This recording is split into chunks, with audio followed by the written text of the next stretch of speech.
Okay, that past 1 hour didn't happen. Just ignore that.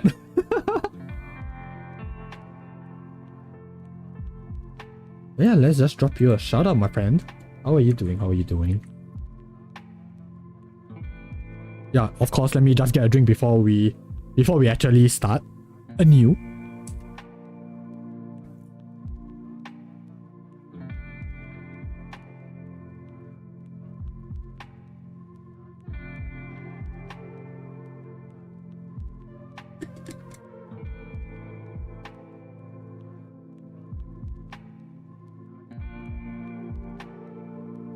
Okay, I am fully hydrated. I think we should be good. Oh yeah, that's Shirley. By the way, I am very sorry if I butcher up your name. Really apologize for that. But yeah, please do check them out if you guys have the chance. Very nice friend.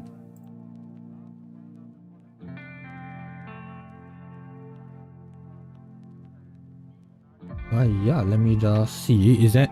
Let me just check. Do I have any other technical hiccups that I can fix? Yeah, it should be okay. Okay, should be alright. But of course, if there's any issues, please do let me know. We'll really appreciate that. Oh yeah, so that past 1 hour didn't happen. Just ignore it. I think I will. Yeah, I think I will edit that out from the VOD. So yes, hey everyone. Welcome to the Japan trip talk stream. Yeah, this has been in the works for about a month because of IRL reasons. I couldn't immediately share my experience with you all because time constraints, wasn't able to fully do all the prep work, couldn't make the slides, couldn't upload the photos, stuff like that. What a wonderful time, right? But yes, finally, I am finally glad that I can talk about my trip. And yeah, for those who might not know how I'm gonna be approaching this, so because right now, I'll be honest, I'm still working on the slides for the later portions of the trip. So I've decided to split this sharing session to 3 parts. The first part is gonna be my first 6 days where I was in Fukuoka and Yufuin. And the reason why Yufuin is together with Fukuoka is because it is sandwiched in between the days where I was at Fukuoka. So yeah, I'm just gonna put that together for my first 6 days. And that will be a 2-night session. And then next week, hopefully, we're gonna be talking about the second prefecture that we went to, which was Nagasaki, which was from day 7 to day 9. Yes. So that will be slightly shorter, but I'll still try to make it as quality as I can. And then the last part will be day 10 to day 16, where I was at Tokyo. So yeah, hopefully for the next 3 weeks consecutively, I'll be able to share my experience in Japan with you guys. Because yeah, I figured it wouldn't be nice if I was gone for 3 weeks with nothing to show for. So yeah, I admit that part of it is a personal thing. I'm sure you guys would have been perfectly fine if you all didn't know what I was doing in Japan, but I figured sharing is caring. So yeah, that's the reason why I thought of, let's do a bit of a sharing session. And hopefully for the people who are interested in Japan, maybe they might have some ideas on how they would like to plan their trips, or maybe just be more aware on like what happens in Japan. So yeah, without further ado, let's get into the trip. So obviously, before going to Japan, I'm not from the country. So yeah, I'm from Singapore. So obviously, I have to go to the airport before I can start my trip proper. So in Singapore, there are 2 airports, and the bigger one is Changi Airport, the very big fancy airport. That's the one that most people will go to. So Changi Airport, when my friends and I were there for our flight, we were prepared for a 10 PM flight because that was what we booked, that was what was finalized. When we went there, turns out no, our flight got retimed to 12 midnight. So we were like, okay, we still have like more than 2 hours to spare. So okay, we went around, walk, do a little bit of window shopping, I guess. Like, that was fine. 2 hours, no big deal. So after that, it was close to, I think, 10 p.m. I think. We went into the departure gates. Went to the far end of the airport because we also took budget flights. So naturally, budget flights are usually like at the tail end of the airport. So we went there thinking like, okay, surely nothing will happen unexpectedly, right? We went to our gate. The lights were off. No one was there. Thinking like, okay, maybe in a few minutes people will start to come in. You know, sometimes it does happen because, you know, it is quite far and people will need time to walk. And then it was close to boarding time. And we were thinking like, okay, something doesn't feel right. And then one of our friends, he went to take a look. It was quite a walk. He immediately ran to us and said that, guys, we have to run. Turns out it was changed to another gate. And that other gate is at the opposite tail end of the airport. And we're like thinking, are you freaking kidding me? So yeah, the three of us, we ran.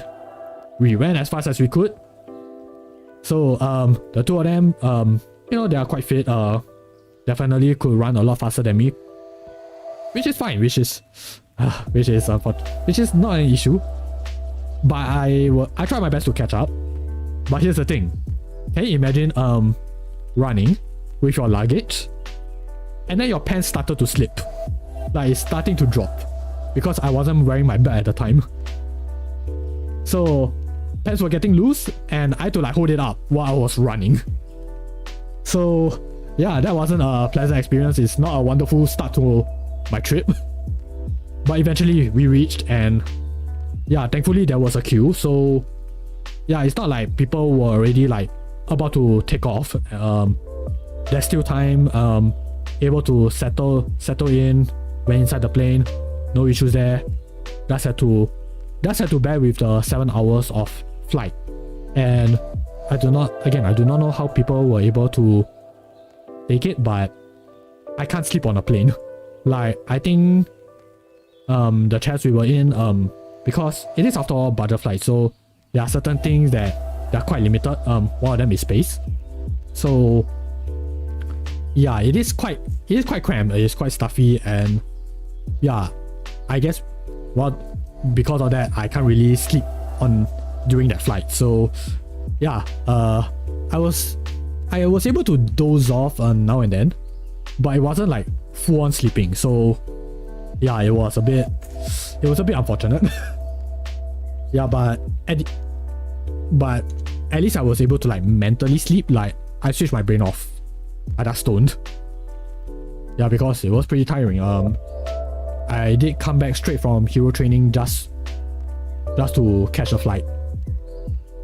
So yeah, I was already physically tired. But it was fine because, you know, it is just the beginning of our trip. So yeah, eventually we were able to reach Narita International Airport. So the thing is, I know I mentioned Fukuoka and Yufuin. The thing is, you can't directly go from Singapore to Fukuoka. You have to make a stop to Tokyo and then take a domestic flight to Fukuoka, which was what we did. But it requires a few hours, so yeah, because of that we had some time. We went to get our breakfast instead. So yeah, day one breakfast, we went, or rather I went to go to we went to the food court and I got champagne. And the reason why it's in air quotes, because according to my friend, it's not exactly champagne, but for the sake of making things simple, I'm just gonna put it as how the store presented itself with, which was champagne. So yeah, champagne in general, it is supposed to be noodles that is inspired by Japanese cuisine. I'll get more into it later when we get to the actual champagne. Supposedly actual champagne. So what that dish specifically is, it consists of crispy noodles, pork, seafood, black fungus, or all inside a rich chicken and pork bone broth. Although I say that, it is more over here. It is more of a gravy-ish texture. So yeah, when you dip the noodles in, like when you mix it up, there is still a bit of that crispy, crunchy texture, but you also get that you know, that moist gravy coating it. So to me, I was it might have been because I was very tired from the flight, so I wasn't exactly like thinking too much about the taste. For me, when I remember eating it and thinking like, okay, it's pretty nice. It's a pretty nice start to the Japan trip. Like yeah, it's good. But my friend did, because he started off by saying like, oh, it might not be the champon that you are expecting, so it might lower my expectations slightly low, just slightly lower. So what, didn't really think too much about it. But it's serviceable. It's pretty good. But yeah, after that we took a look around the airport. So we stumbled upon these which is very popular souvenirs for Japan. Yeah, so the first thing to the left is matcha cakes, which is what it is. Like, it's usually matcha flavored cakes with cream filling. But this one is slightly special because apparently this is a collaboration between Japanese iconic souvenir, the Tokyo Banana World, and Kyoto's long-established tea shop representing Japan, which is called the Ito Kyuemon, the matcha cake. So yeah, it is a collaboration between Tokyo and Kyoto brands. I didn't order this for myself specifically because we just got here, so wouldn't make much sense to start buying souvenirs, because again, these souvenirs, you can buy them quite easily in Japan. And you guys might want to take note of these words, because those were my famous last words for Japan. But yeah, my friend bought it somewhere along the road. Like somewhere down the line he bought it for himself. So yeah, from what I got, for people who like matcha, you will probably like it because yeah, there is that strong matcha bitter taste with a little bit of that sweet cream filling. Me, I'm not exactly that into matcha. I can take it. It's just that not something that I will go out of my way for. So yeah, for people who like matcha, probably for you. But then to the right, there is the Tokyo Banana, which is a banana shaped sponge cakes with the banana custard cream filling. So yeah, for people who have been to Japan or rather have received these kinds of souvenirs, yeah, like this is the original packaging that you will usually see. But there's also the Pikachu Pokemon collab that they have, which has the additional shield for the lactic acid bacteria, which I have no idea what that is specifically. But what I registered in my mind is like, oh cool, they added some special stuff in there. But yeah, it also comes in cookies. It also comes in the signature cake. So I didn't order it because here's the thing for Tokyo Bananas. I am not quite sure about matcha cake, but I think it might have been the same thing as well. The thing about these kinds of souvenirs is that they expire quite quickly, like in a few weeks. Like I believe 2 to 3 weeks they will expire. So yeah, I just started my 2-week trip in Japan. I don't think it will be smart to buy these kind of souvenirs just yet. Like that was my thought process. And also because I did recently discover that over here in Singapore, we did started selling Tokyo Bananas. It might be slightly more expensive. I do not know. I didn't exactly compare. But I know that there are people who still would like to, get these as souvenirs from Japan. So I kept that in mind. Even though at the back of my mind I was like thinking, guys, you can you can buy Tokyo bananas at home. And I'm pretty sure the taste would be the same because after all, it is still the same place. But yeah, it's just something to keep in mind because the expiry date is no joke. It's no joke. But yeah, I have tried the banana cakes for myself. And yeah, it's very nice. It is very soft. Very soft with a nice custard cream filling. It's very cooling. And also, yeah, big because you have to keep it in the fridge. Yeah, like these kind of things. Yeah, it is. It's something that is best refrigerated. So yeah, those were the 2 big souvenirs of Japan. So anyone who's been to Japan for a trip, yeah, you guys will definitely see it.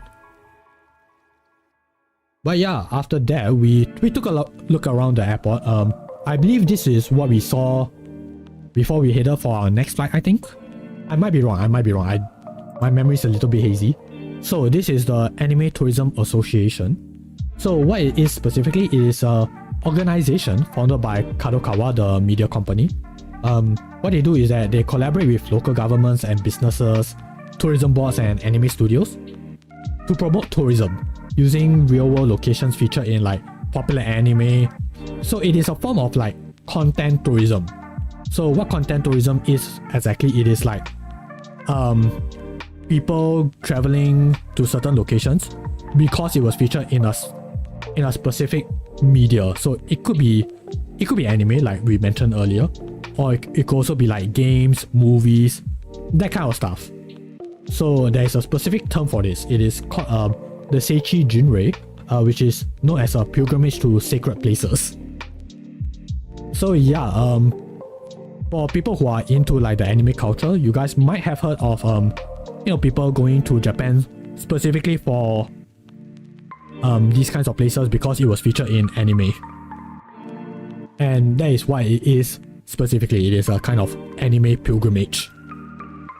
So yeah, speaking of anime pilgrimage, every year they will create an annual list. It is called the Anime Pilgrimage 88.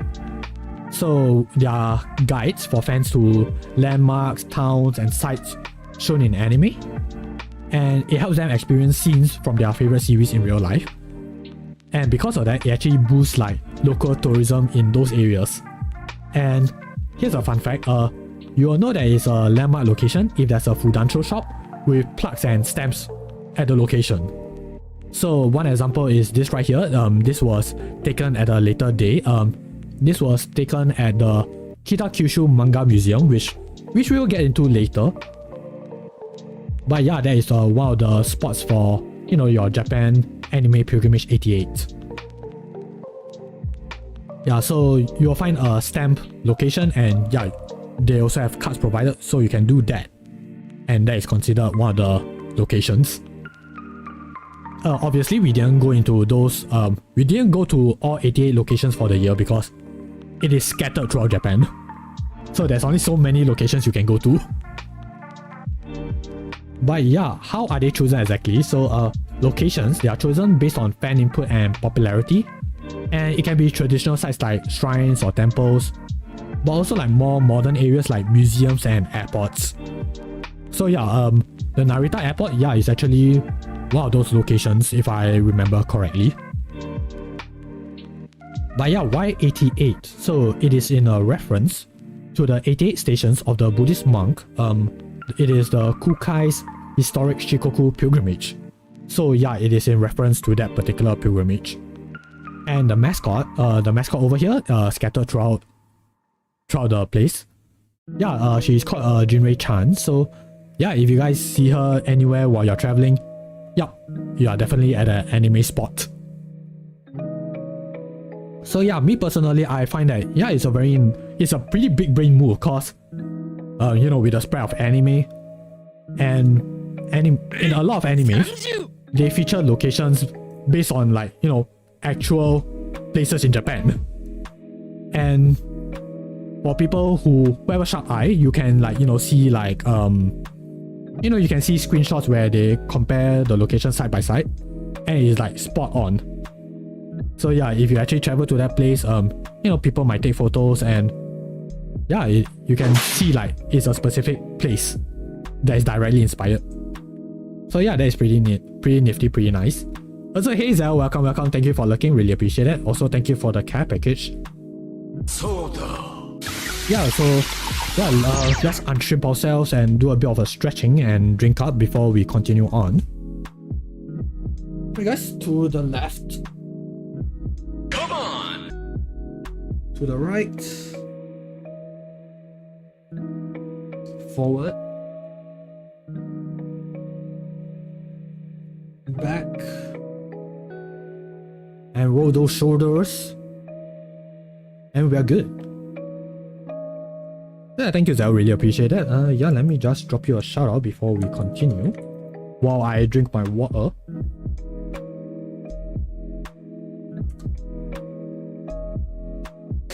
Give me a chance. It's okay? Give me a chance. We were friends. Okay. Oh, thank you, bro. You really give me a chance. You go back. I thank you. 谢谢你. Thank you for letting me sharpen my weapon so that I can show you again.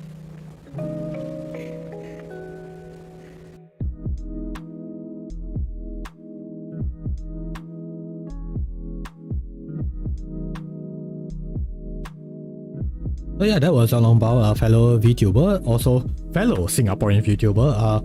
Very cozy, also occasionally chaotic, but yeah, very nice guy at the end of the day. So yeah, interested in what he does, please do feel free to check him out. But yeah, that was the Anime Tourism Association board. Again, we didn't really like follow their location specifically. We did take some here and there, you know, wherever is convenient.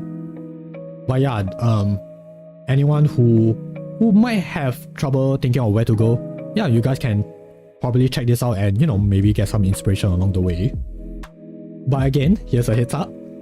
It is across the entirety of Japan, and there's a lot of animes. So yeah, of course, do your research while planning, because yeah, it might be tricky, like just planning your route. Yeah, it did take us quite a while to really plan out on how we are getting to this certain location. But yeah, it is pretty helpful, pretty nifty. But yeah, after that we just continue waiting for our trip to Fukuoka. So disclaimer, this plane is not a flight. This is just a random plane that I took while I was waiting. But while we were waiting, we you know, we watched the Hololive VTuber Watson Amelia's last stream while waiting for the plane. Because yeah, 1st of October, yes, that was also the day where she, I do not want to use the word graduate, because yeah, that's the term that they didn't use. Yeah, we just call that her last stream as a streamer for Hololive.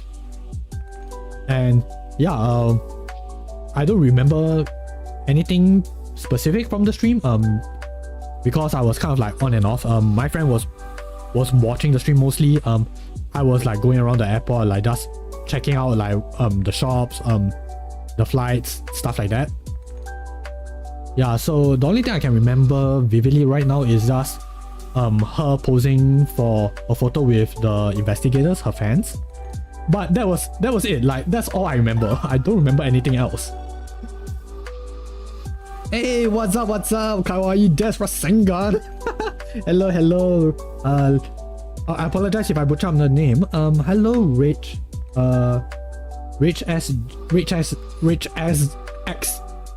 X Jimin. Is that how I pronounce it? Hello. Thank you for the follow. Really appreciate it. But yeah, how are you doing? Hope you are doing well. And yes, welcome to part 1 of my Japan trip talk stream. Yeah, we are gonna be covering the Fukuoka and Yufuin sections of my trip. So yeah, really appreciate you for joining in, and I hope you make yourself comfortable.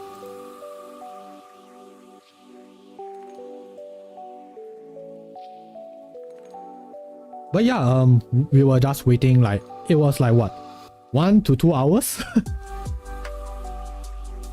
Yeah, it was like a 1 to 2 hour wait. I was just stoning there, to be honest.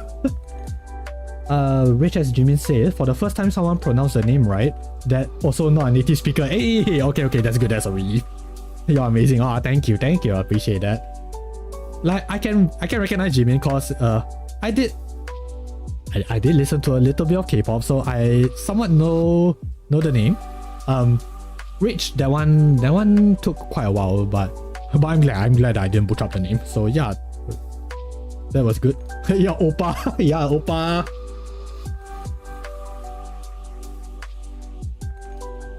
Yeah, Jimin is such a beauty. I say that, but yeah, I'll admit I didn't really listen to much BTS nowadays. So yeah, really cool that we have a fellow K-pop fan over here.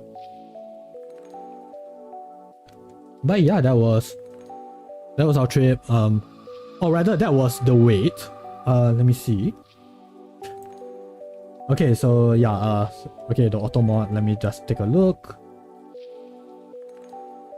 And I think we can allow it. It's okay. As long as it's nothing too derogatory, it's fine.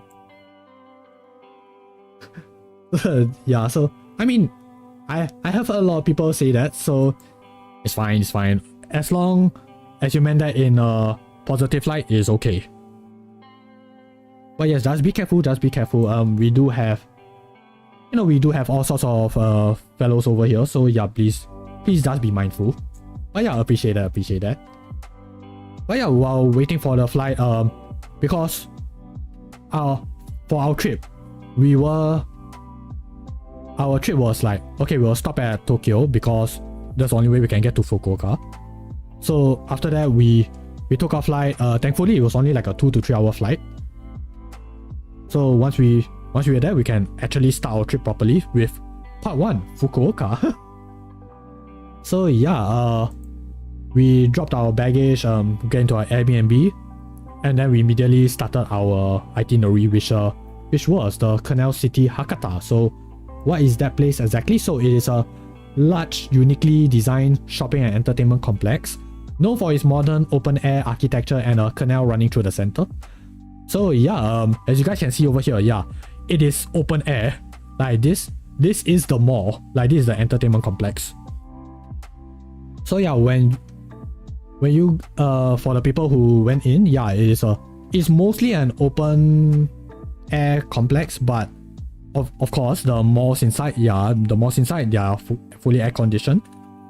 So yeah, if you guys wanted to step out to get fresh air, very easy. You just get out of the store, fresh air. But yeah, it has a lot of different things. It has over 200 stalls, restaurants, cinema, theater, and also a dedicated area for like Japanese pop culture, like anime shops and theme cafes, which we will get into in the next subsequent days. But yeah, it's also famous for its like dynamic water fountain shows, vibrant seasonal events, and attractions like the ramen stadium, where visitors can like sample ramen from different regions.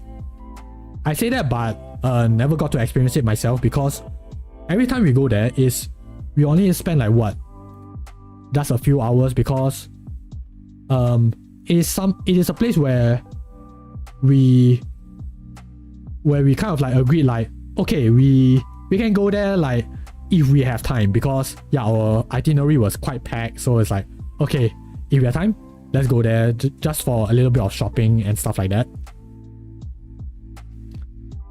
Richard Jimin say, is this like a school project? Not really. It's actually not. It's not a school project at all. And I can understand why it will feel that way, because yeah, I'm actually like making Google Slides and doing a presentation. I can understand what you would think is the case, but it's not really. It's just a sharing session for my viewers over here, because I was gone for 3 weeks, so I wanted to at least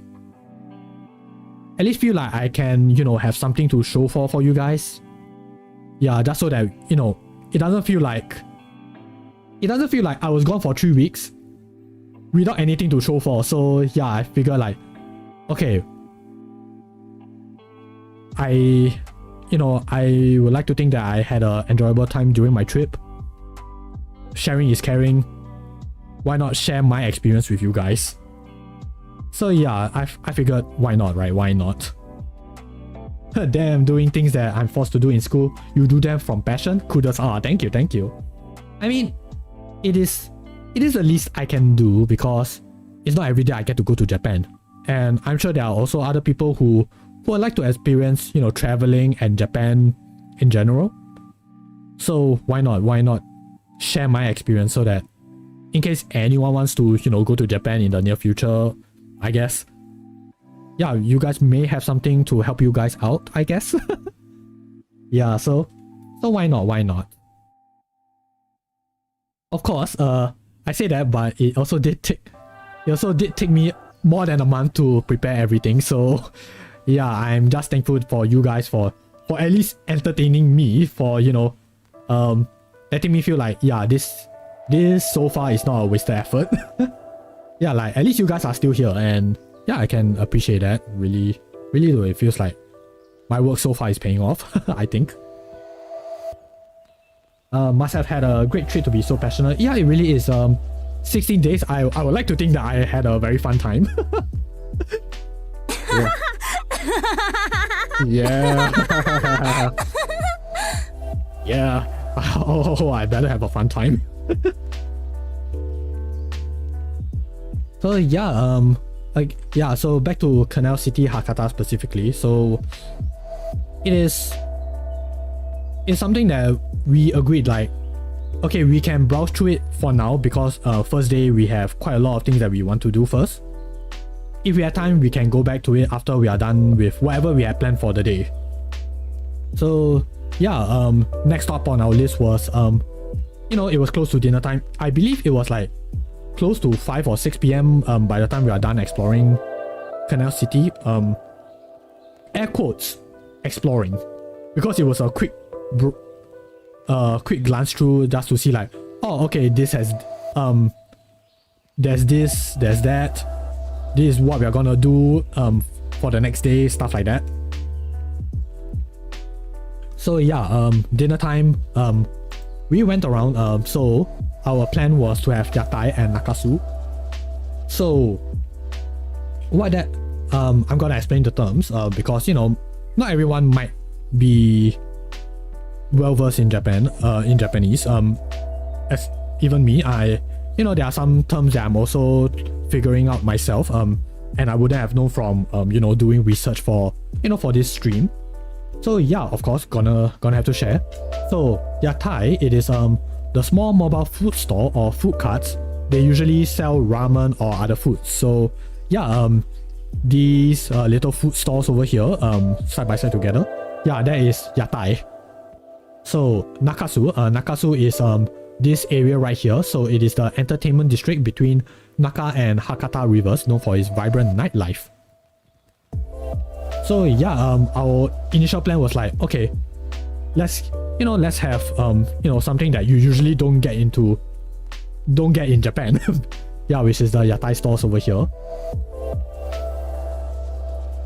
So yeah, while we were there, we were thinking like, okay, there's quite a lot of people, which, you know, which is fair because it is a very popular thing to do over there. And if I'm not wrong, in Fukuoka specifically and Hakata,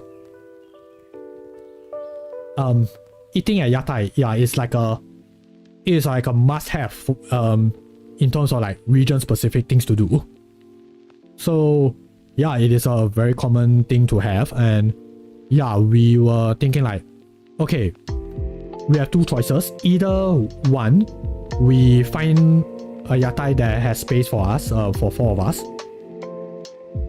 or we can look around at other places. So my mind was thinking like, okay, before we went to Canal City, we went past a yatai which was by itself at the opposite side of the street. And that one didn't have much people. It was also like just preparing for, you know, for the evening. Why not we take a look over there? It also won't be so crowded, and you know, we can somewhat take our time because yeah, when you have a place crowded such as this, definitely there will be people who are waiting for you to leave. And yeah, kind of do not want to have that happen to us, especially since we're the foreigners. Wouldn't be nice to, you know, intrude on the locals that much. So okay, we went to the other side of the street for that solo yatai cart. So we went to this one instead. Which, as Jimin said, I won't have a trip cause I'll be too attached. Moom had to drag me to the airport when coming back from Sri Lanka. Although I was 4 back then. Oh man. Dang. Ah man, but yeah, I can understand that. I can understand that, yeah, because yeah, I'll say not even for Japan specifically, like, you know, other places, if you're going there for a holiday, for fun, yeah, it will be hard to not get attached to it. If you're having a good time, yeah, it's very hard. When you're going back, yeah, the feeling sucks. I can totally understand that. Especially when you're like a young kid. Oh man, I can imagine it might have been a very wonderful time, and yeah, just having to go back, yeah, it's a bitter pill to swallow. But I guess that's all the more reason why, you know, when you are able to go into trips, yeah, it's always good to, you know, make the best of what you have, and, you know, just cherish those moments. Which I try to wish, really, I make a conscious effort to, you know, enjoy. Also, my bad, got a random alert. my bad. Okay, hopefully y'all didn't hear that. Just give me a minute. Okay, we're good. Yeah, like, I mean, just to sidetrack just a little bit, so I did go to a trip back when I was a kid, slightly older from it wasn't 4, I was like I think 9 back then. My mom took me to Hong Kong to visit some relatives.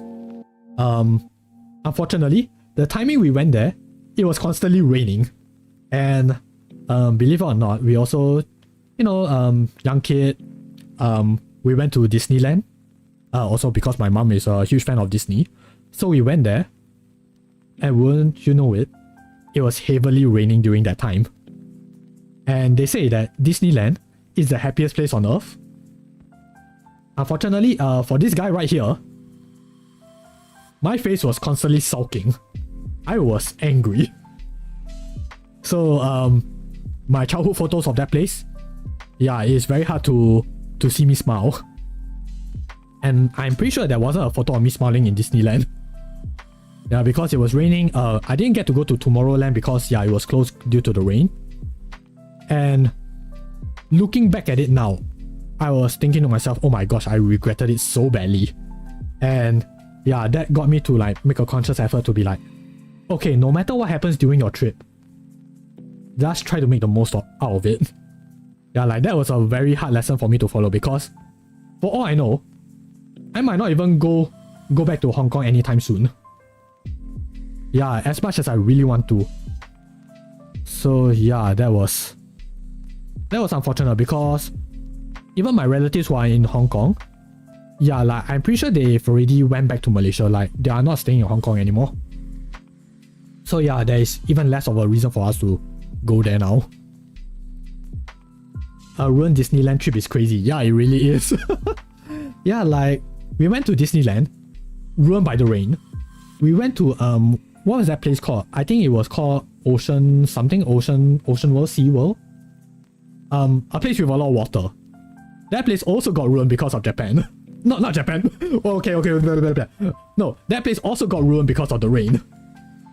Yeah, so it's like, I got a double whammy. Yeah, it was kind of unfortunate. Yeah, never even had the chance. Oh man, yeah, that is unfortunate indeed. So yeah, that was... Yeah, okay, you guys did not hear that. You guys did not hear that. You guys did not hear that slip up. Ay. Clips out of context. Yeah, you guys did not hear that from me. Ah man, can't wait to get cancelled. But yeah, we went to this wonderful yatai by the street. So let's just go into what yatai is specifically. So yeah, this particular yatai, they serve oden and ramen. They say that in the menu, but there wasn't ramen. I don't remember seeing anyone ordering ramen. Probably did, it's just that we probably didn't pay attention, or we were just so caught up with the oden at the time. So what is oden specifically? So oden, right? Oden, yes, oden. Oden is basically hot pot filled with ingredients. So yeah, you can order like individual ingredients, and the tencho, aka the chef, yeah, he will serve it to you in a bowl with, with the soup and the ingredients that you ordered. So examples of ingredients that you can order the daikon radish, you can order eggs, you can order fish cakes, shirataki, which is the gelatinous noodles made from the konjac plant, chikuwa, which is this tube-shaped fish cake, which has fish paste there, and egg white seasoned with salt and sugar. So yeah, you can also order many more ingredients as well. There's a whole variety of ingredients that we just didn't order, or rather I didn't order specifically, but these are the ones that I remember ordering and taken photos of. But yeah, besides oden, you can also order stuff like skewers, which is yakitori. So it's usually like chicken or pork. If I'm not wrong, this one is pork. But it's interesting because they still call it yakitori, and tori means bird. So yeah, it might have been like a generalization, just to make things easier. But yeah, we definitely ordered the pork variety. Yeah. So besides that, we also ordered wieners, sausages. Because why not? Why not, right? Yeah, everything fish. Yeah. Yeah, I mean, Japan is known for its seafood, so yeah, it's definitely something that I wanted to try. And yeah, I never tried eating at a yatai before. I've been to Japan before this trip, but we never got into like a yatai or oden specifically. So yeah, being able to experience this, yeah, it was quite nice. It was quite homely, very friendly, because the tencho, also a very nice guy, very nice elderly man. Halfway through while we were ordering, he can tell that we were foreigners because we were talking to each other in English. He asked us like, oh, where are you from? How's the food? What got you to come to Japan? And obviously, a bunch of young guys talking about, oh, we want to go to Japan because yeah, we are like, we wanted to explore the culture, and he also caught on that we are also fans of anime, stuff like that, pop culture, stuff like that. So he asked us about anime, and then we were like, yeah, we like the anime. Then it's like, ha, all the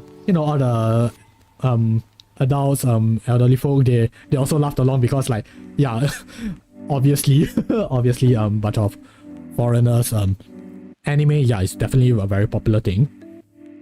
But then halfway through the discussion, my friend, he brought up, because I'm a fan of like tokusatsu stuff like Kamen Rider and Super Sentai, he pointed to me and said like, oh, this guy, he likes Kamen Rider and Super Sentai. Then I just saw the Tencho being a bit confused, like when we mentioned Super Sentai, he was like, oh, Super Sentai, or Super Sentai desu ka? Like, yes, Super Sentai. And then we mentioned Kamen Rider specifically. And it's like, his eyes lit up and it's like, oh, Kamen Rider. And he thought about how when he was young, he grew up watching the original, and it's like, oh my gosh, I can finally, talk to an actual Japanese dude about Kamen Rider. Yeah, it's not something that you get to experience every day. So yeah, we were talking about the original Kamen Rider. He also talked about how his grandson is also watching the current Kamen Rider series now, which is a Kamen Rider Gav. It focuses a lot about like eating sweets and snacks, and we talk about how it's like, it's a bit interesting. A show catered to kids, and you're talking about eating candy. Yeah, so it's like, okay, that is a fine line that the producers need to be careful of. But yeah, we had a good laugh. It was nice. It was a nice, homely, comfortable vibe because when you're in a yatai cart like this, everyone is involved in the conversation. And my Japanese may not exactly be the... I'm so-so when it comes to Japanese. So-so meaning like completely basic. I can somewhat understand what they're talking about, but in terms of speaking, yeah, I can only come up with a few basic sentences and that's it. But I can somewhat understand what they're talking about. So yeah, it's a very nice, comfortable vibe. Yeah, I get to see like just how the locals interact with each other and interact with us as well. As foreigners, like it does feel nice. It feels welcoming, which is a wonderful start to our Japan trip. Rich as Jimin says, I'm vegetarian, so Japan food mostly are not for me. Ah, gotcha. Yeah, I mean, let me try to think. Is there any vegetarian food for Japan? I would say like, yeah, I mean, you have to be a bit careful about what you order. I mean, it also depends on like how strict you are with like, vegetarian food. Because I know there are people who are okay with eating like animal products, but of course there are some who are also like, yeah, and I can't go with animal products, and that's fine. There are certain places in Japan where there are food, where there are dishes for that, which is fine. Yeah, it's just that you have to be on the lookout for stuff like that. You're looking at the script? Nah, not okay. Yes. In case you guys can't tell, I'm not the best when it comes to like speaking and improv. Stuff like that. I am terrible when it comes to talking, and this is something that I am working towards. Having said that, yes, I do admit that I have written down notes. I didn't write down a full-blown script.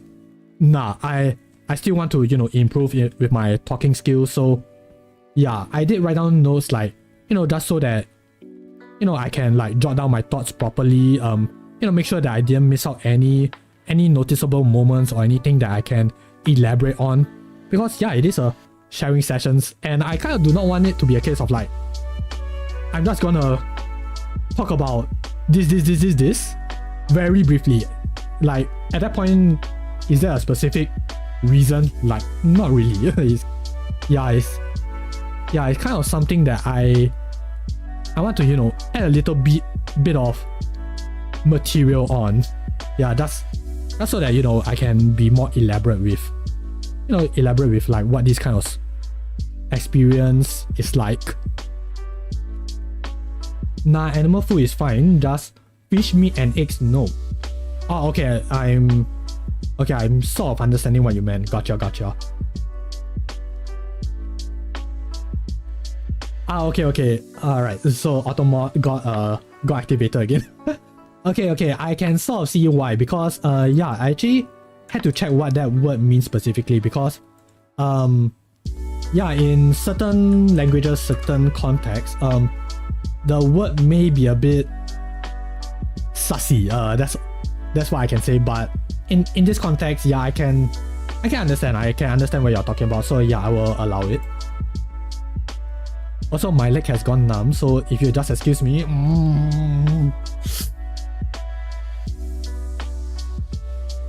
Oh, my leg. But yeah, thank you, appreciate that. Yeah, thanks for understanding, really appreciate that. Yeah, so there's another reason why this particular stream took more than a month. It's because I wanted to write my thoughts down, and also make sure that I do my research, because as a tourist, as a guy who is sharing my overseas experience, the last thing I kind of want to do is spread misinformation. Yeah, it would not be nice. So I know that there are some things I might have missed out. There are some things that I might have gotten wrong. So the least I can do is at least I try to make an effort to reduce that. So yeah, that's kind of the goal. That is kind of the goal at the end of the day. But yeah, back to the yatai. Yeah, it was pretty fun, very nice, homely experience. But yeah, after that, the next day, we we started our day with brunch at the Hakata Amano at Kite Hakata. So there's a lot of Hakata. So because Hakata is actually the place we were at, it is the ward at Fukuoka. So yes, we prepared to see that word pop up quite a fair bit. So Hakata Amano is the restaurant. It specializes in mostly regional cuisines in Hakata specifically. It includes like mosunabe, which is hot pot with beef or pork, mentaiko, which is your spicy cod roll, and also other regional delicacies. But they also emphasize a lot on like the fresh seafood and their artful presentation. So yeah, it definitely shows right here. Yeah, when it comes to like traditional Japanese breakfast, yeah, this is kind of the stuff that most people can look forward to. So yeah, for me, I ordered like the salted mackerel set meal, which is the rice, grilled salted mackerel, miso soup, your small dish, and yeah, your pickles as well. So yeah, for me personally, as a guy who doesn't really eat a very heavy breakfast, I can say for something like this is actually quite filling, but not to a point where I feel overstuffed. Yeah, so it's a nice filling breakfast. Wouldn't have it any other way. Yeah, like I ate it with my friends, and yeah, I can say that it's definitely giving that like nice freshly cooked kind of vibe. And the rice, anyone can tell you like Japanese rice, it feels very, I don't know, it hits different. Like coming from a guy who's also from an Asian country, I have my share of like different types of rice, but Japanese rice, the way it's being prepared is like it hits different. Like it feels very, like you can taste the individual grain. Like it doesn't feel too sticky. It just feels nice. It feels very freshly cooked. Yeah, like it doesn't feel oily either. Like it's stuff that you can just put together with the fish and the veggies, and like you have a perfectly good helping of healthy food. Also, hey, are you Risu? Welcome. Hope you're doing well. Welcome to the stream. Also, yes, wonderful timing. Yeah, you're looking at me with my fishy brunch. Oh yeah, let me just drop you a shout out before we continue on.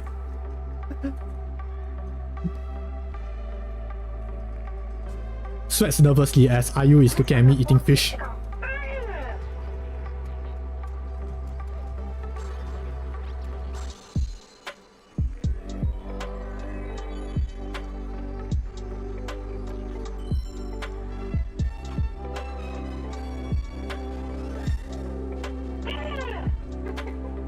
Nice.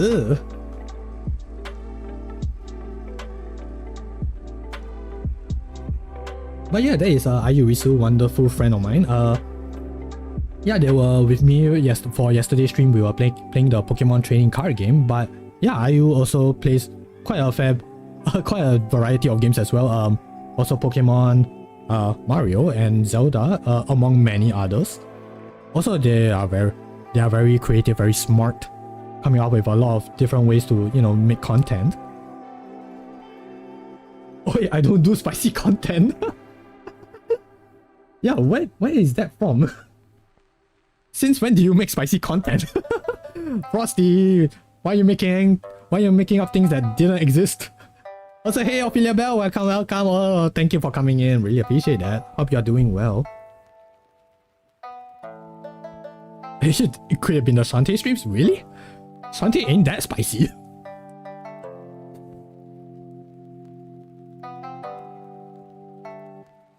Well, yeah, let me just drop Ophelia Bell a shout out as well. Thank you for coming in. Hope you're doing well. Do you know what the rain does? Also, yes, a heads up, I do apologize for the audio.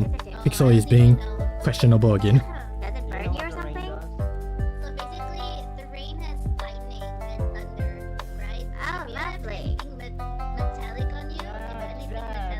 The idea was saying Suck my dick. You know what the rain does? Well, now I do. Thanks. New creature data added to terminal. Where the fuck Nice. are you? Climb the ladder. Oh. Where's the oh? Oh, be careful. That's a quicksand. Bye bye. Come here! Bye, OP. Ah! Dang. But yeah, that is Ophelia Bell. Also a fellow VTuber and streamer. Very comfy vibes. I like it. I like being able to catch her drawing and gaming streams. On the rare chances I'm able to try to work on that. But yeah, if you guys are ever interested in the stuff that they do, please do check them out. Ayu says it's not, but I make jokes about the villain's name being Whiskey. Oh yeah, right. There is a character called Whiskey.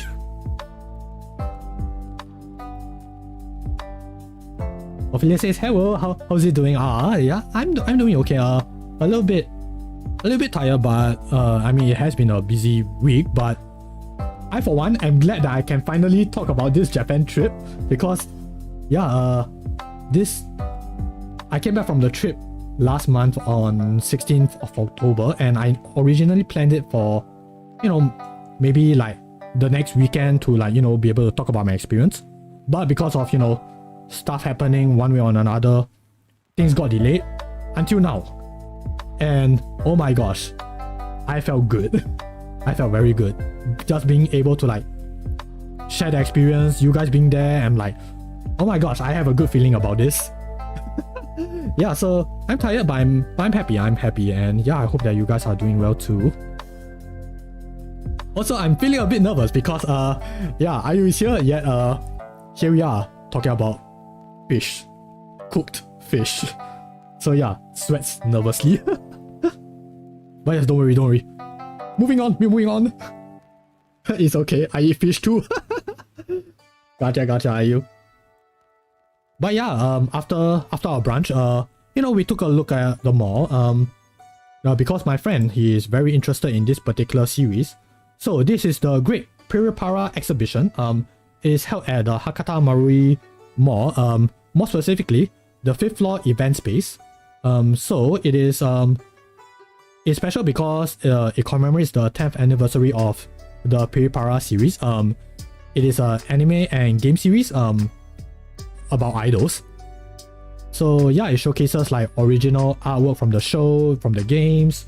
They also have like the costumes, iconic items from the series, and you know, some interactive displays and merchandise. Yeah, stuff like that. You can also like take a lot of photos with the characters as well. Like this is just one of the many characters that were featured in the exhibition. And it also has a nice audio guide for those who are interested, but of course it is in Japanese, which my Japanese is like just so on. So yeah, we didn't do that. And again, I know nothing about this series. All I did is I just went with my friend, and it is not a free exhibition, by the way. You have to pay. I believe it was like 1800 yen. Yeah, I think it was 1800 yen to go in and, you know, just see the exhibition. And despite that, I have to say it is very elaborate. You can, you know, see a lot of things. These photos, I admit, they don't do it justice. There's a lot of things to see there. And you know, for people who are very into the series, yeah, I think there is a huge love letter. But yeah, I know nothing about this series. I guess for, you know, the idol fans in the chat, I think you guys might appreciate that. Yeah, it is really cute. It is very cute. Yeah, it's pretty nice. I don't know, maybe I might check this series out for myself. I did not watch any idol anime. Let's not count Oshinoko because I don't think that's an idol anime specifically. Yeah, but it is something that seems pretty interesting. Or at least just for an educational kind of standpoint, I might give this a shot. Who knows? But yeah, that was the Great Piripara exhibition. So next up we have we went to the Nishitetsu Yanagawa station because there is a certain thing that is really what's the word? Very special about Yanagawa, which we went there specifically for. But before we went there, we went to that specific part. After we got out of the station, we went down. We went past this particular exhibit. Had no idea what it is. We went in. There was nobody there. It's just a bunch of Hina dolls and a few decorations put up. So we didn't know what it was specifically. And after the trip, I did some research. So with the help of my friends. So apparently, this is a seasonal exhibit celebrating the Choyo Festival, which is the Double Nine Festival, or the Chrysanthemum Festival. So it's an event to celebrate and pray for eternal youth, longevity, and prosperity. So yeah, they put up like the Hina dolls, like all these dolls. Yeah, these are the Hina dolls, all dressed up in their attire. Yeah, it represents the Imperial Court. So at first when I saw it, because I am slightly familiar with like the Hina festival. So at first when I saw it, I was like thinking, wow, didn't the Hina festival, happen like months ago? So yeah, I was not sure what was that about. And then we saw the decorations here. This is the Tsurushi Kazari, which is the traditional Japanese decoration often associated with festivals, particularly during the New Year celebrations. So that also gave us a question mark, like, okay, what is this? So yeah, thankfully my friend managed to get a photo of like some of the what's the word? Some of the signs that were pasted at the back of the exhibit. So yeah, because of that, we were able to like look it up, like what's up with it. So yeah, apparently it celebrates the Choyo Festival. So yeah, eternal youth, longevity, and prosperity. So yeah, that's nice. That's nice. Yeah.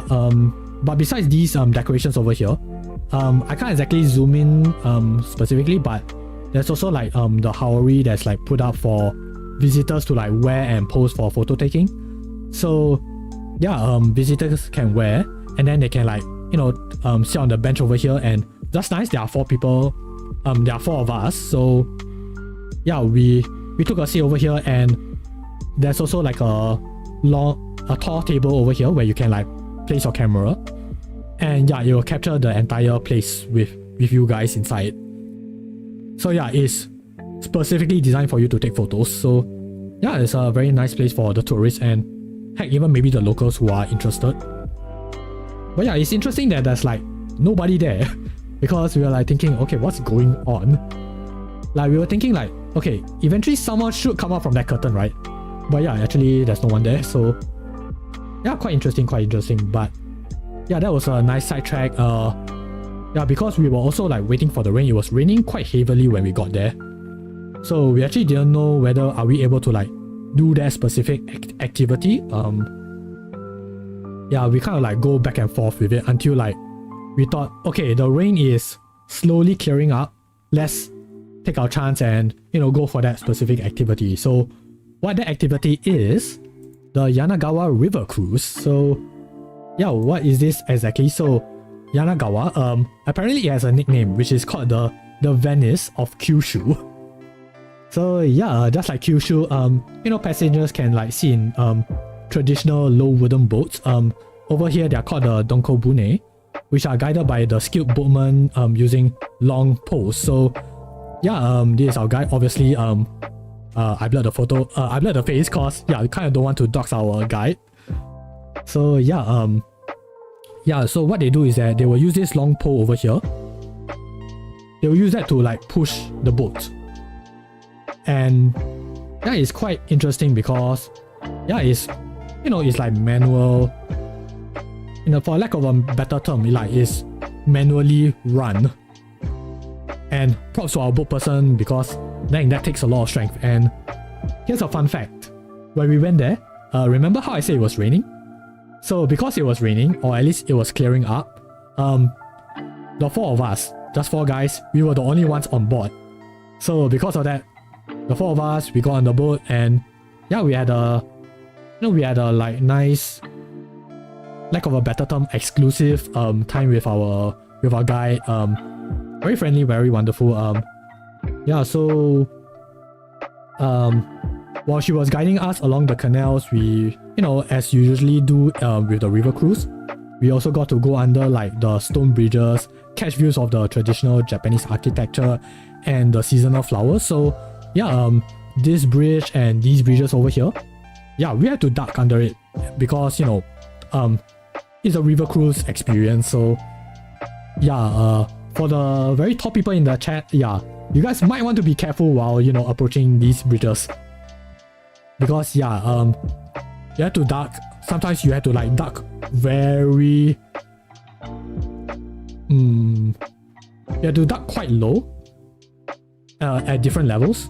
Because yeah, these bridges, they have different heights. So be careful, just be careful. But yeah, of course, the guy will, will tell you what to do, and you just have to follow instructions.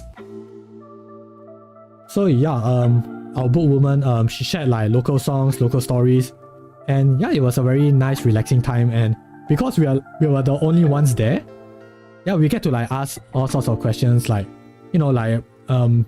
how was this place? How did this place come about specifically? And what is the history behind it? And yeah, we get to like, learn more about the place. And so yeah, according to her, this river course that we went around was both the remains of a crop irrigation system. So yeah, back in the day when people were like, farming for crops, they use the water from here to like, do their farming and, watering their plants. But it is also the part of the castle's moat. So what is a moat specifically is, because I didn't know that word until now, is a deep white trench surrounding the medieval castle. So back in the day, Yanagawa, there is a castle back in the day, where to deter like foreign intruders, they built a moat around the castle, and yeah, they've flooded it with water so that it will be more fortified to deter intruders from entering. So yeah, it used to be a defense system that is now a tourist spot. So yeah, pretty nice learning about their history. Along the way, we also got to see like the locals as well. We bumped into like some of our guides colleagues, because they were taking the day off, and they just happened to live near the area. So yeah, pretty nice, pretty friendly, pretty interesting. And speaking of interesting, for some reason there was this couple who just started taking photos of us midway through the cruise, and they had nothing to do with the cruise, like at all. They weren't joining us. They just happened to be like shooting photos from afar. And at first we were like thinking, okay, interesting, maybe they just wanted to like, take random photos of the cruise. But as we went along the cruise, they followed us. So we got a bit concerned, like, okay, something a bit sussy. Is this something that we need to be concerned about, or just to be a bit cautious? Yeah, but by the time we got off the boat, yeah, like that couple was like gone. So yeah, pretty interesting experience. But yeah, after that, we did a little bit of shopping. Got to the gift shop. I bought the shirt because yeah, I wanted to say that yes, I've been there. Yes, I went to the river cruise. But yeah, there was also the ticket, and there's also a brochure. This brochure, I believe, was given out at the train station. So it wasn't by the company itself. Yeah, so different companies handle different routes apparently. So the one that we went through one specific route. Another company also will go through another route. So yeah, for the people who are going to the river cruise, who are interested, we might be going through a similar route or could be in a different route, who knows. Me specifically, I do not remember what my route consists of. All I remember is like just having a good time, that's it.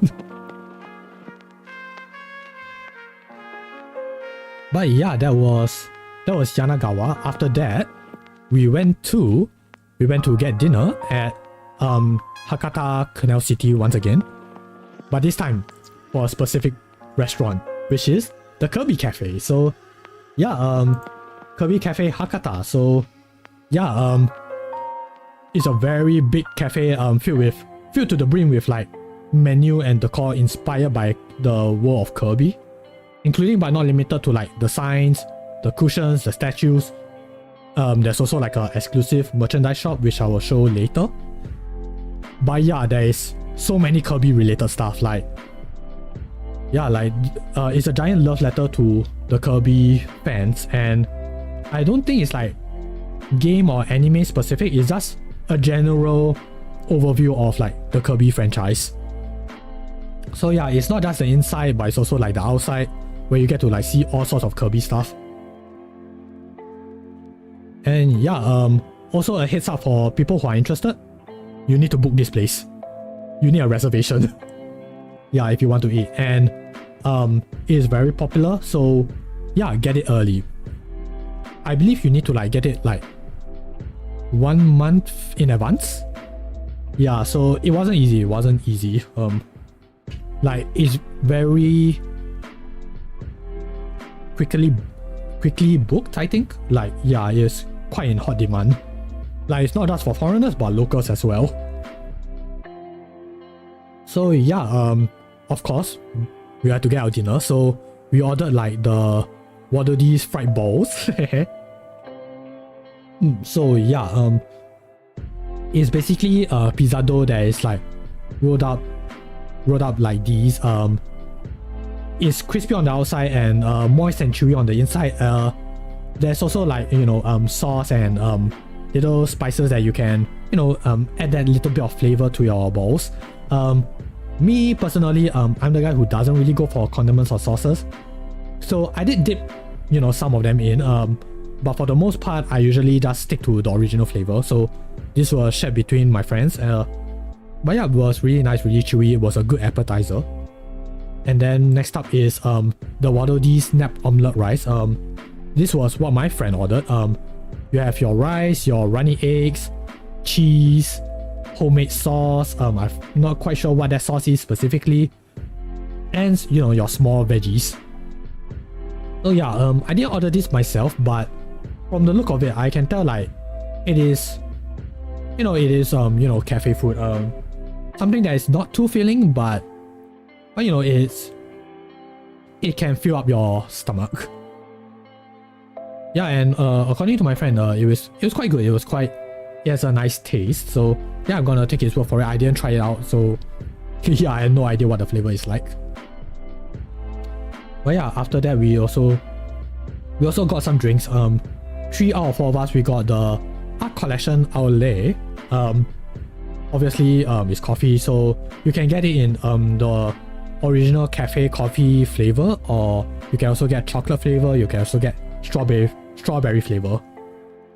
And the art itself, you have multiple designs to choose from. So I believe there's like 12 designs, and you know, we pick whichever we like. If I remember correctly, this was the one that I picked for myself. This was from one of my friends, and another one of my friends who really likes Waddle Dee. Yeah, so yeah, this was the designs we picked. I remember mine was strawberry because I really like strawberry. So yeah, it has a strawberry flavor. I'm gonna take it, man. But yeah, another reason why we picked this is because with certain dishes, they actually give you a souvenir attached to it, and it's like completely new, completely clean. So yeah, if we order this, you get a free souvenir mug and coaster. So yeah, that was nice. That was nice. That was actually one of the big reasons why I ordered it myself, despite not being a coffee drinker. So yeah, I remember there being like a strong strawberry milkish taste. But there's there's a little bit of coffee there as well. So yeah, it's a nice mix, I would say. Let me just see. Is there anything else in my notes? Yeah, I think that was about it. So yeah, next up we have the half and half pizza. Again, there's different toppings that we can choose from. We can get a full pizza, but for us, gonna get that variety, so we got the half and half pizza. And here's a heads up, I don't remember what the names are specifically in the menu. The names I got are from the website and the Kirby wiki, so yeah, I might be mistaken, but I do remember, I think these were the closest ones that we got. So yeah, the ones that we got was the Maxim tomato margarita and the quattro fromage with the aroma of that from Pupuland. Might be a literal translation, I'm not quite sure, but I remember ordering margarita and something heavily cheese related. So this was what my friend ordered, and he ordered it because he wanted a souvenir pizza plate again. This is not the pizza plate that we are getting back. They actually give us a completely fresh new one. So yeah, that was a very nice service. The pizza itself, it's actually quite good. I like the margaritas especially because yeah, that tomato and cheese flavor is nice. It's nice. And here's a very weird food take coming from me. When I order my pizza, I am slowly finding myself leaning towards like pizza that is just cheese, either cheese or just no meat or veggies at all. Like, I just like the bread and cheese, and I'm not sure why, because naturally you would think like, won't you want your toppings with your pizza? And I'm thinking to myself like, I really do, just that why am I starting to like find the thought of just pizza with cheese so appetizing? Yeah, I'm not sure whether you guys have similar sentiments as well. Please feel free to share as well. But also, I just realized something. I realized something that I've completely forgotten. Yeah, I know it's a very weird timing, but I just thought about it. So yeah, figured why not let's ask this to the chat. Yeah, so yeah, I usually do this with everyone with most of my streams. So question of the day is, if you get to go to Japan, what is the one thing that you really want to experience?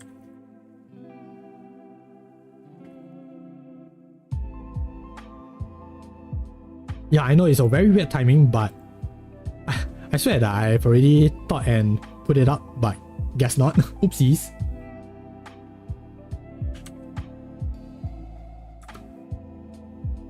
Yeah, that is a odd timing on my behalf. I do apologize for that.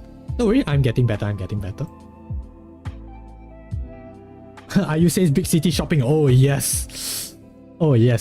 Japan, there's a lot of malls there's a whole variety of things that you can just stumble upon, and dang, your wallet will be feeling it. But yeah, it's funny that you say shopping because yeah, we did do quite a bit of shopping, and yeah, I will share like what I got throughout my trip. So yeah, hope you guys look forward to that, as I look forward to seeing this reminder that yeah, I spent quite a lot in my Japan trip. But yeah, moving on. Okay, this is what I ordered for myself. So this is the Wispy Woods hearty feast plate. So it consists of the turmeric rice lobster, which is this one. Which is nice, which is which is what it is. I did have turmeric rice before. With other dishes, nothing Japan specific if I remember correctly. Yeah, then you have your chicken in apple ginger sauce, also pretty interesting. Never tried that before. The star block omelette. Okay, so I'll say it's pretty interesting. It is quite, what's the word? For lack of a word, blocky and hard. There's also a little bit of seasoning in that omelette. Because it doesn't taste like, just a regular omelette that, that just happened to be shaped like a cube. There's other ingredients that they added in that feels, I'm trying to come up with a word, which feels, I guess,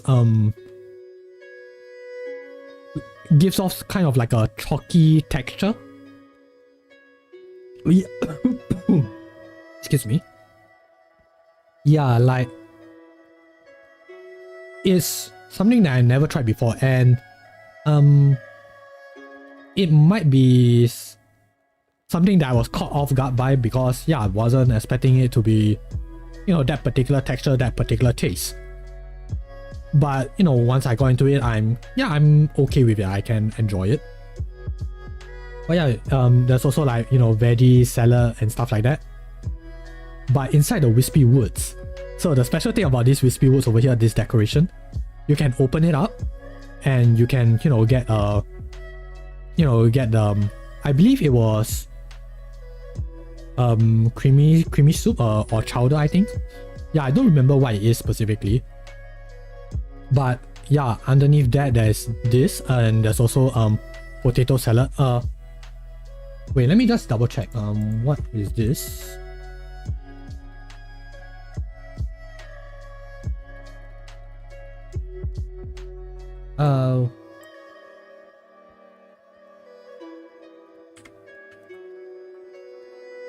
Because I swear I thought I've included it in, but I guess not. So let me just double check.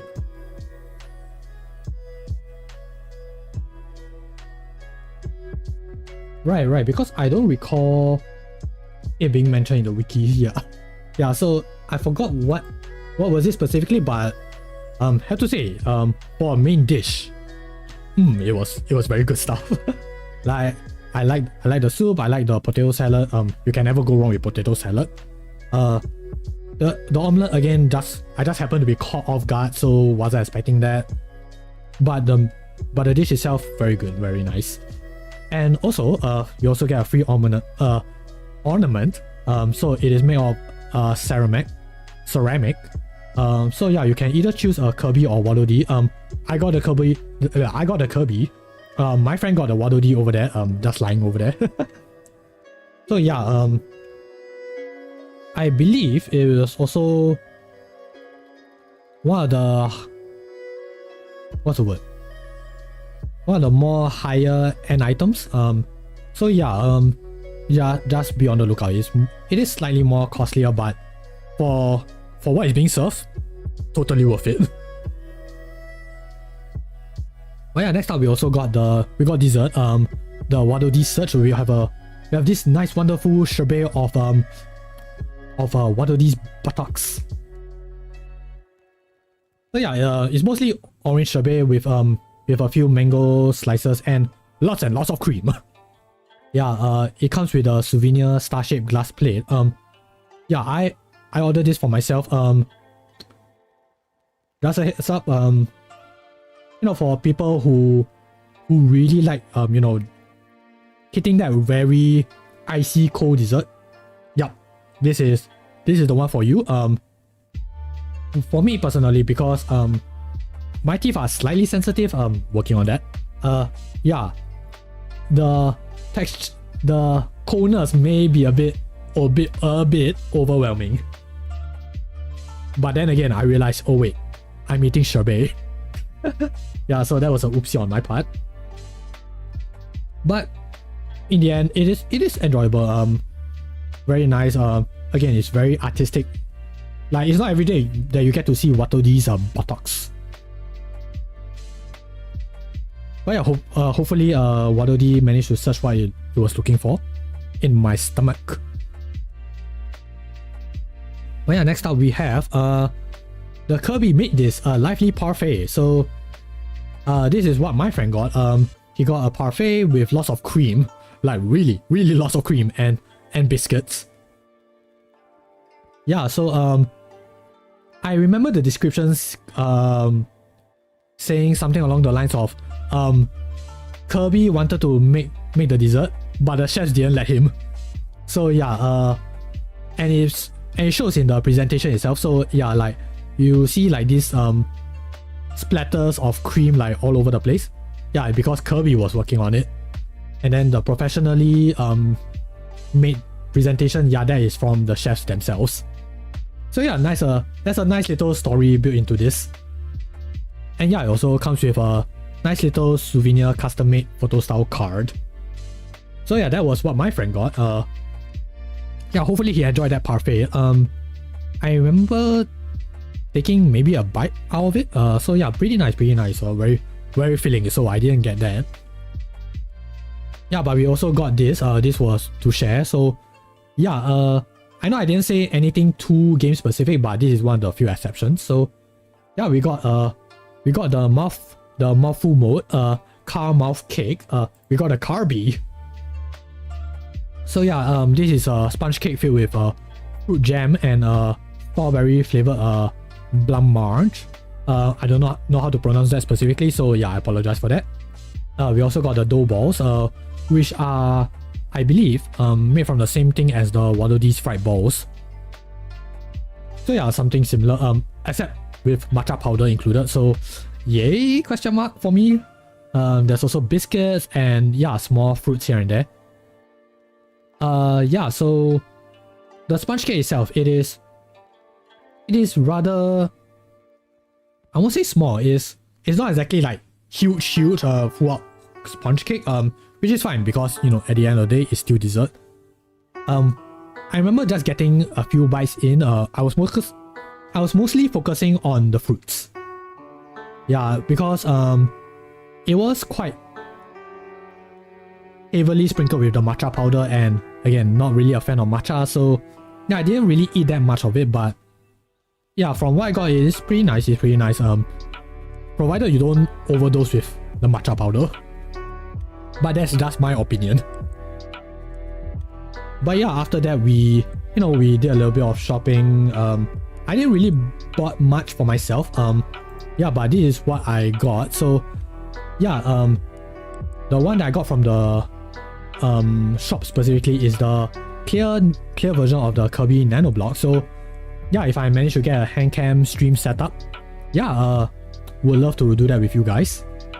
But yeah, other than that, it's most of the stuff that we got from ordering certain dishes. So we got the star-shaped glass plate that we got from the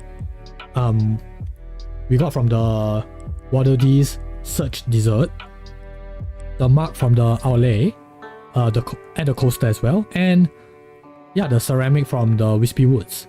And yeah, these little decorations, yeah, these are also from the dishes themselves.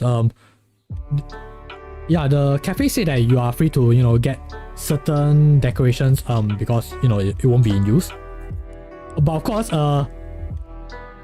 you know, be mindful of which ones that you can take back, because obviously you can't take back the giant Wispy Woods. Yeah, like that's not gonna happen. But yeah, a very wonderful experience. Again, anyone who's interested, please do make a booking. Yeah, it is, I believe it's like impossible to, you know, just walk in. Yeah, it's not gonna work. But yeah, after that we went for a bit of shopping at the Surugaya Hakata Marui store. I didn't get any pictures of the store itself because quite crowded. It's very crowded with a lot of people, and yeah, I kind of do not want to, you know, cause any trouble. So yeah, I'm just gonna show what I bought. But first things first, I guess I can talk a bit about like what this shop is specifically. So this store, it offers a mix of like new and pre-owned anime goods, with a large selection of like figures, games, trading cards, and other collectibles. And the good thing about this shop, because it sells like pre-owned anime goods, yeah, you can get them at a slightly cheaper price, which is you know most of the stuff that I got here. So the first thing I got is the Kamen Rider Chips special book, all 3 type set. I got 2 out of 3 of these. So these are like Kamen Rider photo books, you know, about the original series. So of course, Kamen Rider fan, I see this book being sold off at like essentially $4 my currency. Yeah, of course I'm gonna buy it. But yeah, I also bought like the Pokemon Legends Arceus art book because why not? Always nice to have a little bit of a Pokemon merchandise like finally, especially with an art book for that game specifically. Yeah, I'm like quite interested in it, so yeah, I got that as well.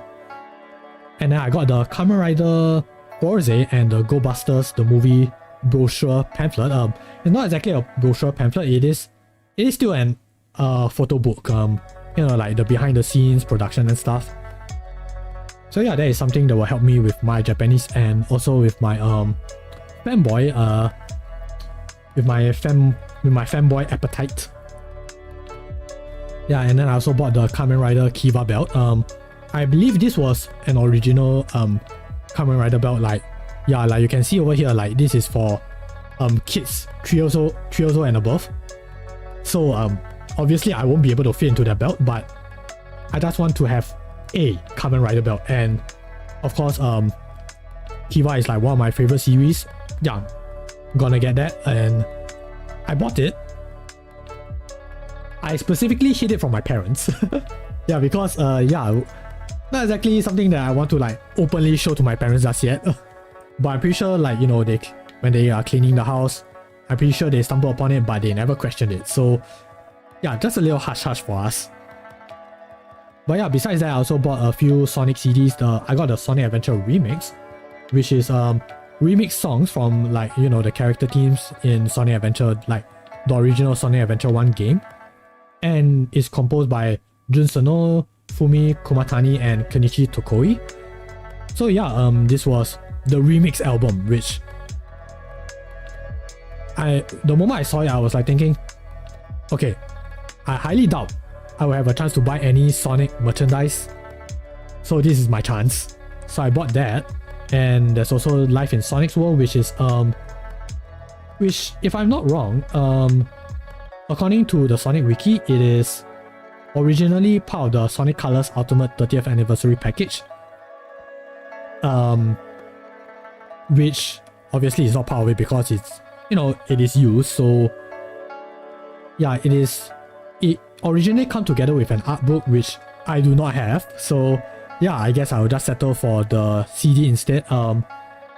I not quite sure what the CD contains actually, but I guess we'll find it out once I bought my CD drive. But yeah, there's also the Dracula. Oh wait, there's also like the HoloLive JP Gen 1 acrylic stands, because yeah, always nice to show love to my idols that I admire, especially since with this one over here, yeah, it is unfortunate how things went with her, but yeah, I at least bought a little something for memory's sake. But yeah, we also got the Acacia / Gravity by Bump of Chicken CD, the that Pokemon CD, which gone through like what essentially is like the entire series. Yeah, that music video. Yeah, I believe this CD only contains that specific song. So that specific song and the music video. So yeah, nice to have that particular piece of merchandise with me as well. And last but not least, the Dracula X Remixer CD. So this particular CD here, it contains the remixes of Symphony of the Night in a techno / dance genre. So yeah, can't wait to groove out with my favorite Symphony of the Night music. Yeah, but I'm not gonna lie, when I saw this for the first time, I was thinking, is it Rondo of Blood or Symphony of the Night? But yeah, upon closer look, yeah, it's Alucard right there. So yeah, gonna groove out to Symphony of the Night, which I played back in the day. Of course, for a guy who prefers Classicvania, I didn't play as much, but I can appreciate the soundtrack. So yeah, that is nice. But of course, besides that, I also bought something else that wasn't included in this photo. So yes, I brought a little friend with me. So yeah, I bought this little one over here. So yes, I got a Ukami Mio hand puppet. So yeah, currently she's on my bed right now. So yeah, I have a nice little buddy joining me for the night, for those lonely nights. So yeah, very cute, very nice. So when I saw it, I'm like thinking, okay, I know I will struggle with like luggage space, but I'm just gonna get it. So yoink. Yeah, so now I've made a new friend. But yeah, that was my day 2. So yeah, let's move on to day 3. So day 3 we have brunch again. So yeah, because with our schedule, it's better to have brunch instead of like breakfast and lunch. So yeah, for brunch we went to Sukiya, which is a pretty popular and famous Japanese fast food chain, known for serving like affordable and quick serving beef bowls, which is their gyudon. I can't eat beef, so I ordered something else instead. So yeah, but before we get into that, what is gyudon specifically? So the usual gyudon bowl, the beef bowl, it usually contains like thinly sliced beef with onions and savory sauce with steamed rice and toppings like cheese, green onions, soft-boiled eggs, kimchi. It's very customizable, yeah, but I can't order that, so I ordered something else. So yeah, in addition to gyudon, there's also like dishes like curry rice, unadon, which is your grilled eel, and side items like your miso soup and pickles. So I ordered the salmon teishoku, which is your rice, grilled salmon, miso soup, and onsen egg with a sliced okra, which is your lady's finger, and also the katsuobushi, which is your bonito flakes, aka your skipjack tuna. So yeah, you can put them all together and you get this with your salmon and your miso soup. But yeah, I didn't really add that much sauce, soy sauce, but yeah, it does make things slightly easier to chew and swallow. But yeah, it is really nice. We also have a Sukiya where we are at over here as well. But if I'm not mistaken, the menu is not as big as over here. And I mean compared to Japan. So yeah, it was a very nice brunch, and while we were eating, I was a bit curious because there was this display board showing like Crayon Shin-chan characters. Like I was curious, so I asked my friend, what is that about? And my friend took that as a sign that I wanted to get the toy. I was just curious. And so he asked the staff, and the staff says, you'll get it if you order the kids menu. So he ordered it for me, and the kids menu just consists of like apple slices and grape juice and the toy. And I guess I guess I have apple slices and grape juice for the trip now. So yay, question mark. Yeah, so okay, whatever, I'll just take it. So yeah, I guess I got more food, apple slices and grape juice. And that grape juice accompanied me for the entire trip, by the way. Yeah, so yay, question mark. But yeah, not complaining. So I mean, I got a free toy, I guess. But yeah, it was a pretty nice meal. It's very popular. Like, for some reason, I don't really understand why. The Japanese consider beef bowls to be a fast food, which I kind of get because it is a fast.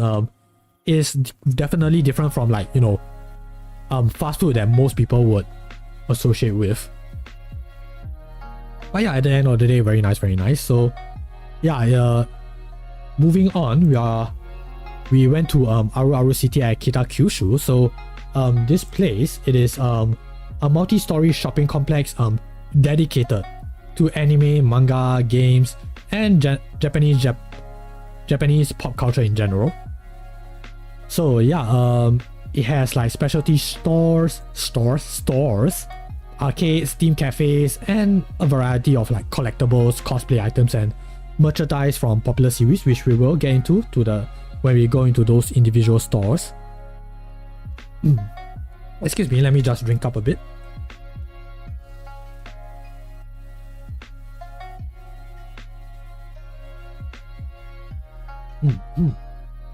Okay, I think we're good.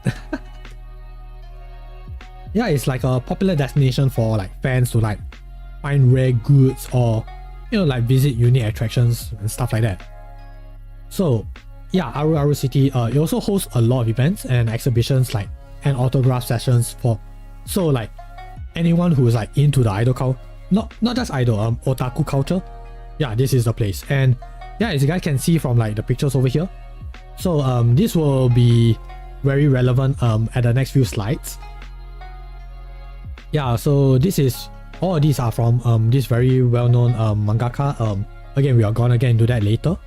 Yeah, but yeah, so this is the statues depicting Leiji Matsumoto's works. Yeah, so that is a mangaka. He is a very prominent figure in the Fukuoka area. I forgot whether is it like Kita-Kyushu specifically, but yeah, his works are very prominent in this particular area. And there's also a big photo spot where people can take. Yeah, it has that nice 3D-ish area. So yeah, they also do instruct you like where to take the photo. So yeah, that is very useful for people who are interested. But yeah, as mentioned before, it's a very popular spot for like, like Japanese pop culture in general. There's also like idol stuff as well. So yeah, this what's the word? Display specifically. So as you guys can see, it's Aru City 12. 12 as in like specifically is the 12th anniversary of Aru City. So yeah, they feature like voice actors from Kita-Kyushu. So we have Yuki Takada. So you guys might know her from Aoba from the new game anime. We have Kaori Maeda from Lilisa Amano from the new series 2.5D Dimensional Seduction, and Yuki Kaneko from Midori, who voiced Midori Tokiwa from Tamako Market. So yeah, pretty big names from Kita-Kyushu. Yeah, they are featured here.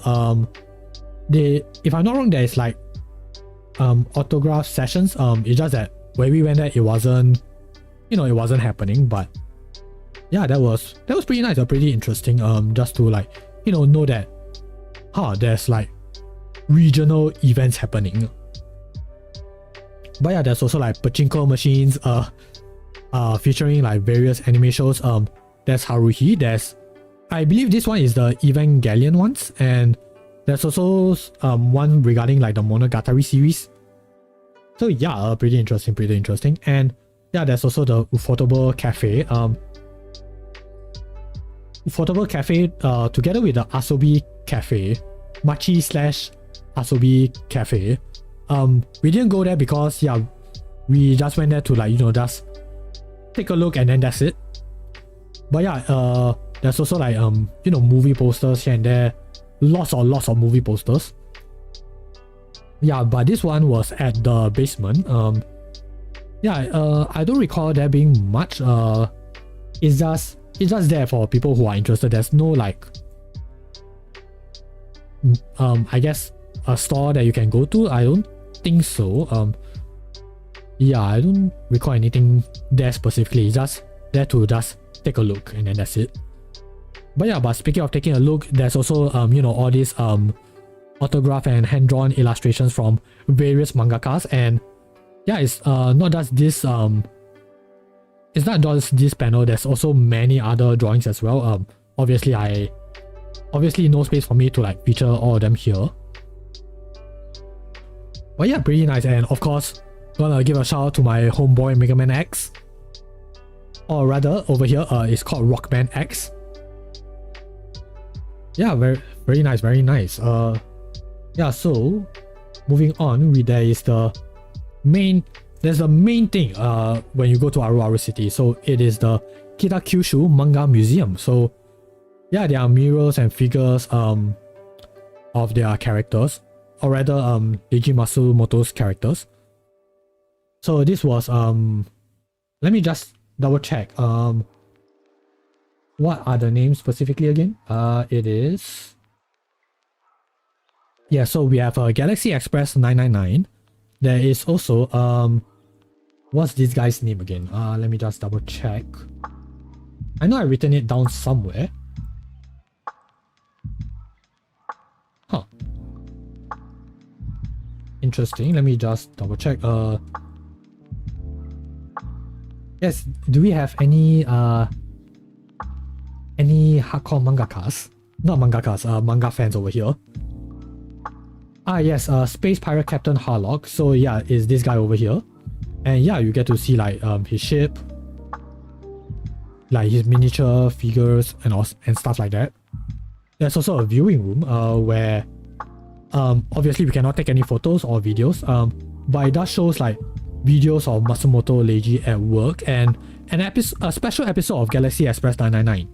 And from what we got, this special episode is not part of like the series or anything. It's like its own standalone thing.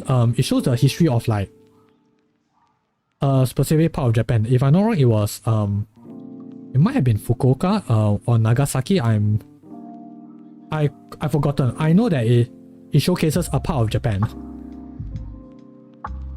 Yeah, it involves the characters like going back to the past and going and just learning like how was it like back in those days. And yeah, it was a pretty interesting eye-opening experience.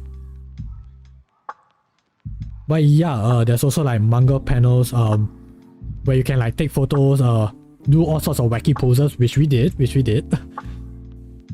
And there's also like the manga time tunnel, which you can see like all sorts of manga on display. Like it goes even far back as like 1945. So you have like old manga, you have current manga, and because of that you also have a manga library where you can like just browse any manga and just sit and chill. Like there's like giant sofas where visitors can just sit and just read manga from there. But yeah, we did spend quite a lot of time over there, and a part of me was like thinking, okay, yeah, we do kind of need to get a move on because yeah, it is getting quite late. So yeah, we didn't really do much shopping over there. Like most of the stuff I got, yeah, they are just like tickets and the sticker and the card and postcard. That's it. It's all free stuff. Yeah, but after that we had to move on to the next area, which was the otaku stores, where yeah, like there's a lot of them, and I know that there are some that I might have missed out, but these are the ones that I was able to take with my phone. So yeah, there is a Cospa, which is this one. It specializes in like clothing, apparel, accessories, and of course cosplay costumes.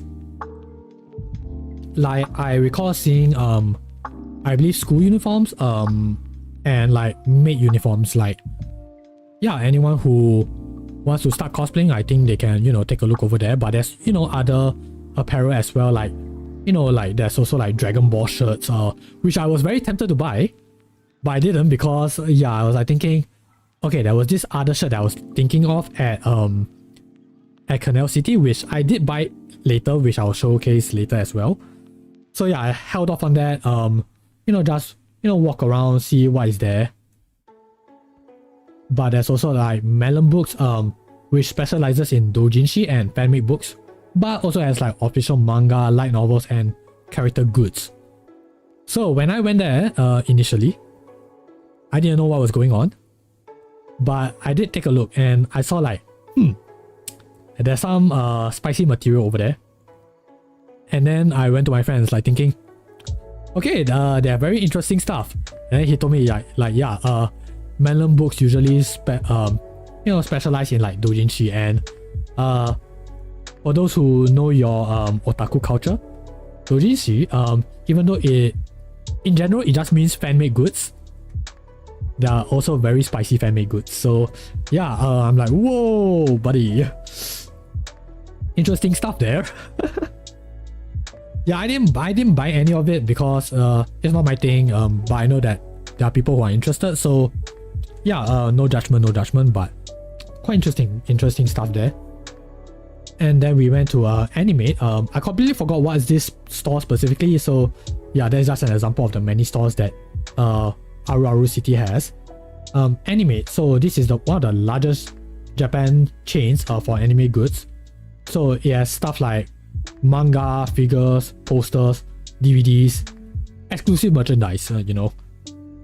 So yeah, definitely did a few shopping here and there, I think. There's also the Lashinban, which specializes in second-hand anime goods, which is good for like finding like older or rarer merch. Yeah, I believe there's like game sections as well, so yeah, anyone interested can just take a look.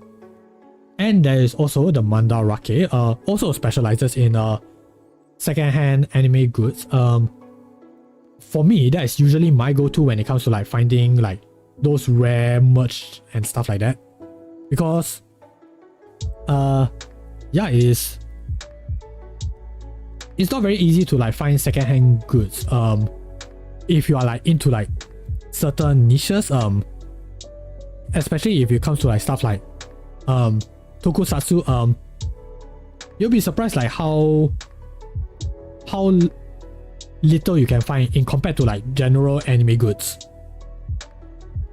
Yeah, like the stuff that I was able to buy throughout the trip, like yeah, I had to like specifically look for it, because I know that if I skip out on it, like if I don't buy it, it's going to be very hard for me to like find those goods again. So yeah, that was quite a journey. But yeah, we did buy some goods. For me, I bought the Heisei Kamen Rider Complete Super Encyclopedia. So yeah, this covers like from Kuga to Zo. Is mostly a photo book showcasing like the individual Kamen Riders. So yeah, because it is an anniversary season, so yeah, I got to see, you know, just get to say like, yeah, I have a piece of Kamen Rider merch with like the era that I grew up with. So yeah, pretty nice. So yeah, we also had the Oma Advent Calendar. This book was based off the prop that one of the characters uses in Kamen Rider Zo. And when I saw it, I was like, okay, I want that, because yeah, it is something that resembles a prop from the show. So like, okay, I want that. I really want that, and it is pretty affordable. But what this book is specifically, as a merch, is a photo book of the riders and forms shown throughout the series and movies. So yeah, both of these features Kamen Riders throughout that 18 years of the Heisei era. So yeah, I'm glad to be able to own those. And then we have the Awakening Drama CD, Fire Emblem Awakening, Volume 3, specifically Volume 3, because yeah, there are 3 volumes regarding Fire Emblem Awakening, that specific drama CD. So the one I got focuses on the children characters in the game. So I'm like, okay, because I didn't get to find other CDs, so I'm like, okay, I just do whatever I can get. It's not easy being a Fire Emblem fan, if you guys catch my drift. Yeah, so I bought that. So hopefully once I get my CD drive, I'll be able to see it, and hopefully by the time I got it, you know, my Japanese will be slightly better and I can understand what is going on. Yeah, because again, it's all in Japanese, so yeah, might take some time to you know, understand what is going on. But something that doesn't require a strong understanding of Japanese is the original soundtrack, also from Fire Emblem Awakening. And yeah, again, I do like Fire Emblem Awakening soundtrack, not as much compared to the older games, but I have a few tracks that I really like, so yeah, of course, gonna buy that as well. And of course, Hololive fan, I saw this as well, the Yomori CD, yeah, definitely gonna buy that. So yeah, support my you know, my #1 daddy VTuber.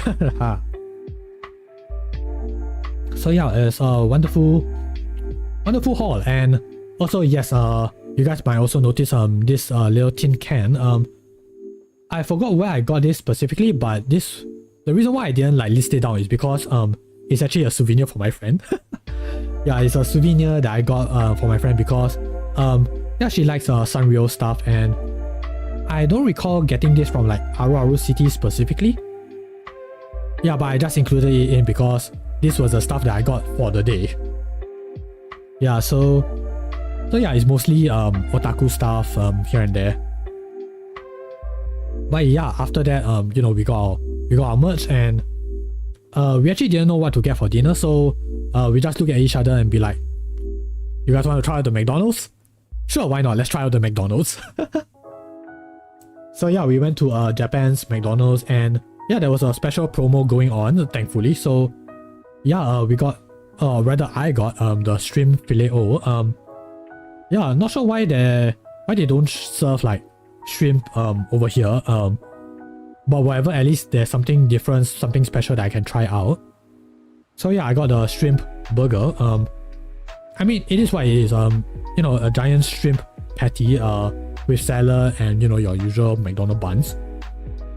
But I have to say, be careful, especially when it's like freshly served. That thing can be quite hot.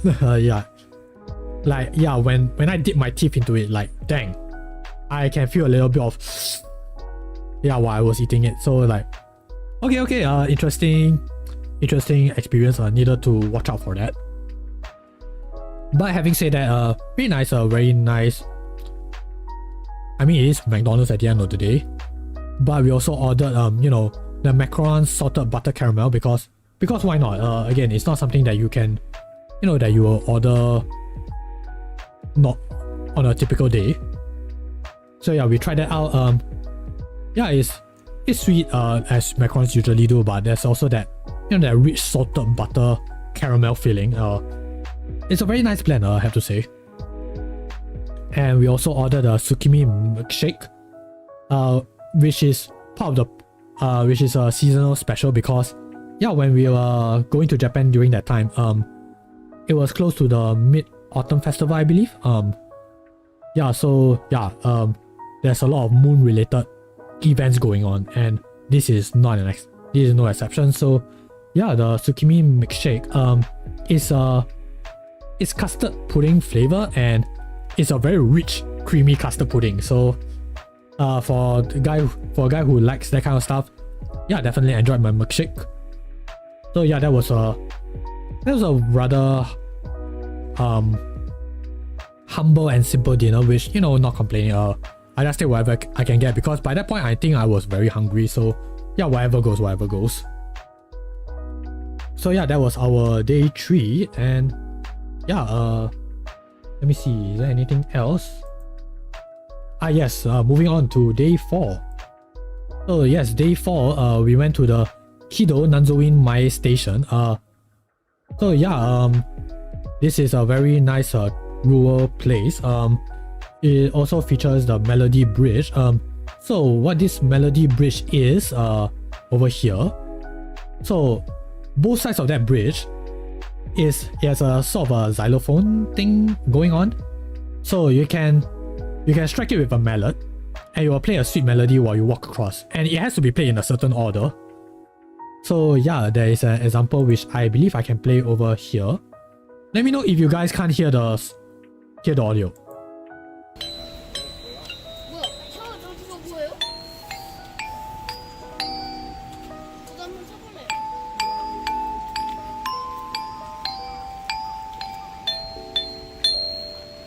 새가 없는데.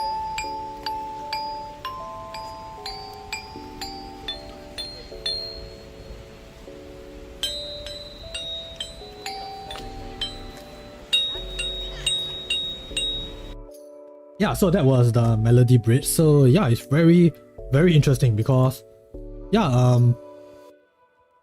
I mean, that both sides of that bridge, there is a certain tune you can play, and if I'm not wrong, let me just do a quick check right now. Because that bridge, it plays certain songs, and I just wanted to make sure that I can get the name right just in case. Also, hey, Rich as Jimin, welcome back. Hello. Hope you're well. Hope you're well. Yeah, it is very cool. This melody bridge. Yeah, but just let me check. Do we have the specific song? Let me just take a look. It is not here. Let me see, because I recall seeing an article where they did show like what is the song that was playing. Yeah, but for some reason I didn't include it. I do not know why. Or it might not have been saved while I was working on it.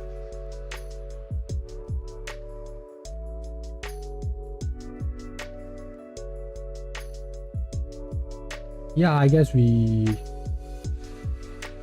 Yeah, that is odd. I thought I've included it in, but it's not here. So, oh well, never mind. It's fine. It's fine.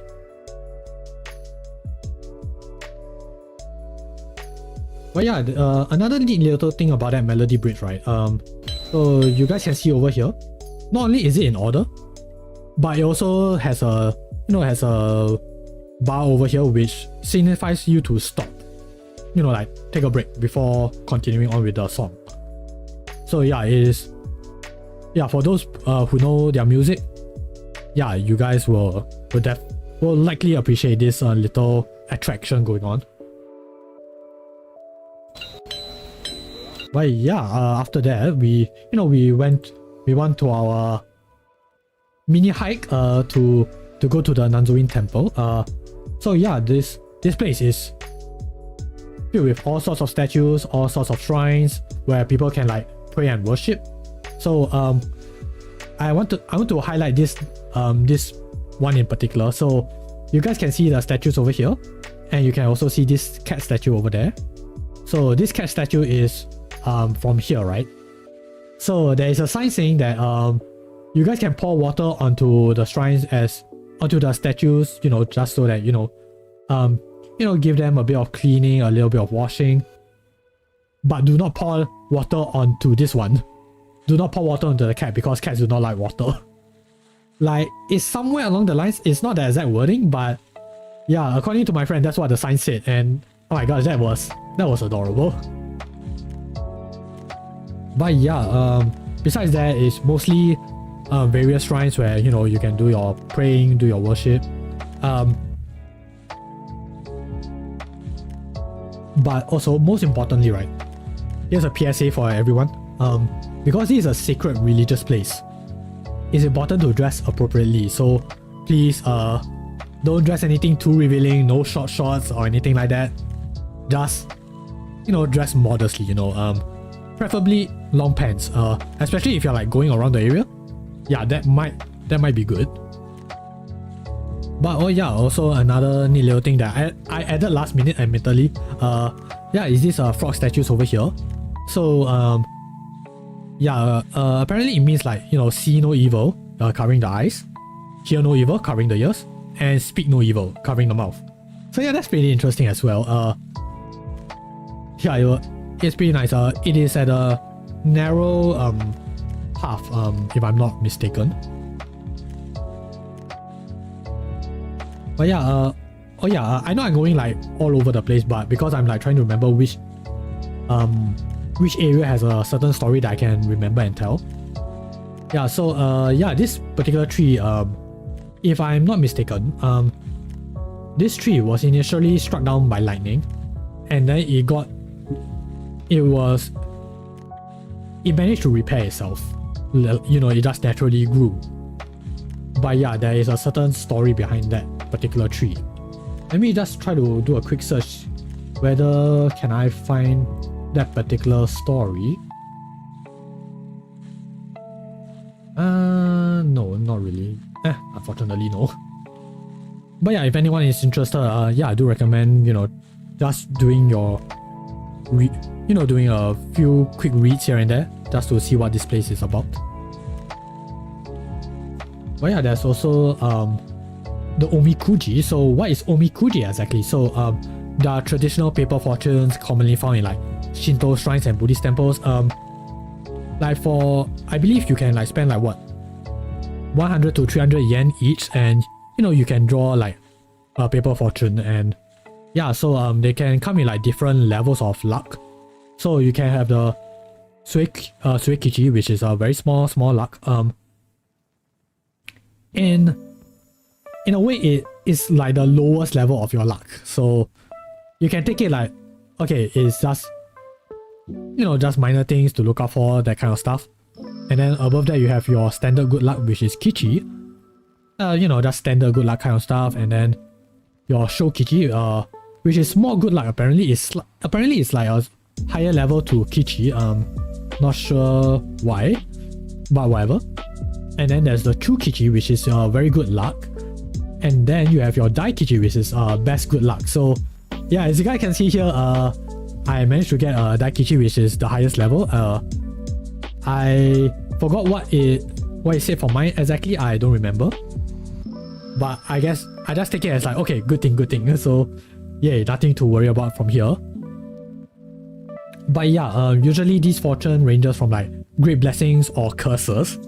So yeah, you can take it with a grain of salt because ultimately it is like, you know, just fun little cultural superstitious practices. So yeah, you guys can just take it as it is. But yeah, they'll cover aspects like health, love, success and travel, all sorts of things. So yeah, if the fortune is good, usually people just keep it as a charm, as I usually do. But for less favorable fortunes, it's customary to tie these omikujis onto like a designated rack or tree branch at the temple or shrine, which symbolizes leaving the bad luck behind. And I believe I might have a photo that I can show later. But yeah, so the usual method is like visitors will like draw these fortunes by shaking a box, and yeah, shaking a box of like numbered sticks or randomly selecting a folded paper from a box. But there are some exceptions, which I'll get into later. So yeah, this particular omikuji that I got, yeah, this is just like a randomly folded paper that I got from a box. So yeah, that is the usual method. But as you guys can see from the corner over here, yeah, there's other omikujis as well. So this is the Mizu Mikuji. So the word is Mizu, water. So how it works specifically, so when you place this paper like on a body of water, the message will show up. Yeah, so I have the video here, so here we go. Yeah, put it in contact with water and you will see this appear.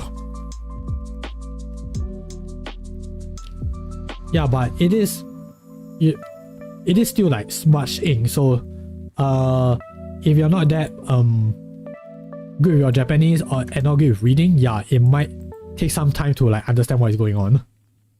Even my friend who I rely on with like translation, yeah, he did say it did take some time for him to like read what is up. But yeah, I kept the paper, and according to the Shrine Maiden, she said that yeah, it will last about like 2 more tries before the effect isn't there anymore. So yeah, have to be careful. But yeah, pretty interesting omikuji.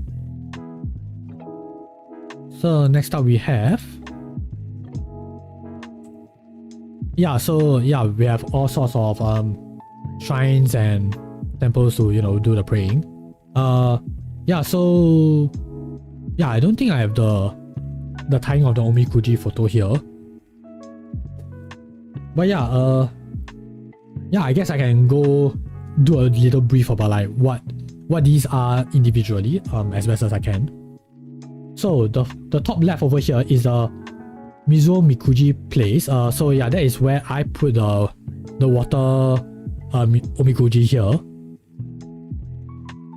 Yeah, so that is where the pool was at. Yeah, then next up we have the place to tie their emma. For visitors to tie their emma, which is these small wooden plaques where visitors can write their their prayers or wishes. I didn't do that because yeah, I forgot what was the reason why we didn't do that. I think it's just lack of time, I guess. Yeah, then the top right is your shrine, where, you know, you can pay respect. So there is a certain way to pray over here in Japan. So you need to ring the bell. Ringing the bell greets the deity. So you ring the bell, you bow twice, and then you clap twice. So clapping twice means you are expressing joy and respect for the deity, and then you do your palms together, and you offer your prayers. Then you do your long bow. So you ring the bell, bow twice, clap twice, palms together, and then bow. That is the order to go. But yeah, once you are done, there's also an offering box like the one at the bottom center. So how are you supposed to do your offering? You just do a gentle throw with a maybe a 1 yen coin, and before you ring. Like there are some places where they have that. So yeah, you do your offering and then you gently bow.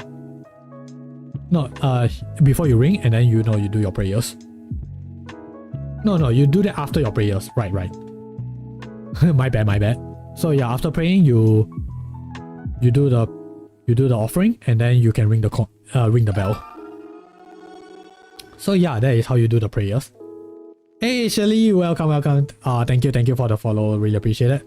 Got to run off to bed. Gotcha. Hope you have a good rest, and thank you for tuning in. Really appreciate that.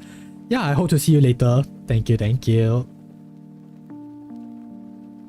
But yeah, besides that, these are just other shrines that I do not have much info about. So yeah, unfortunately I can't elaborate much about it. But yeah, the bottom right, just for a generalization, so these things, you guys probably have seen it everywhere in your anime, or better yet in Japan itself. So these are torii gates. So they symbolize entrance to Shinto shrines, which by walking through it is considered an act of purification. So yeah, gonna feel cleansed, if you get what I mean. But yeah, at the Nanzuin temple, there is a very big thing that a lot of people usually go there for. So it is for the reclining Buddha. So it is one of the largest bronze statues in the world. It is 41 meters long and 11 meters tall. It also weighs at 300 tons. So yeah, but when we went there, unfortunately, the Buddha statue is doing some construction work. So we can't do certain things. We can't get the full view of the reclining Buddha. So one of the things we couldn't do, which is so attached to the Buddha over here, there is a very long string that worshippers can use to offer their prayers. So they can like tuck the string to like sort of shake hands with the Buddha, and they can also do the praying while holding the string. But we can't do that because of the construction work. So yeah, the Buddha is at this specific pose because it's supposed to represent the Buddha during his last illness, and when he's about to enter parinirvana, which is a state entered after death by someone who has attained nirvana during their lifetime. So yeah, it's very symbolic. I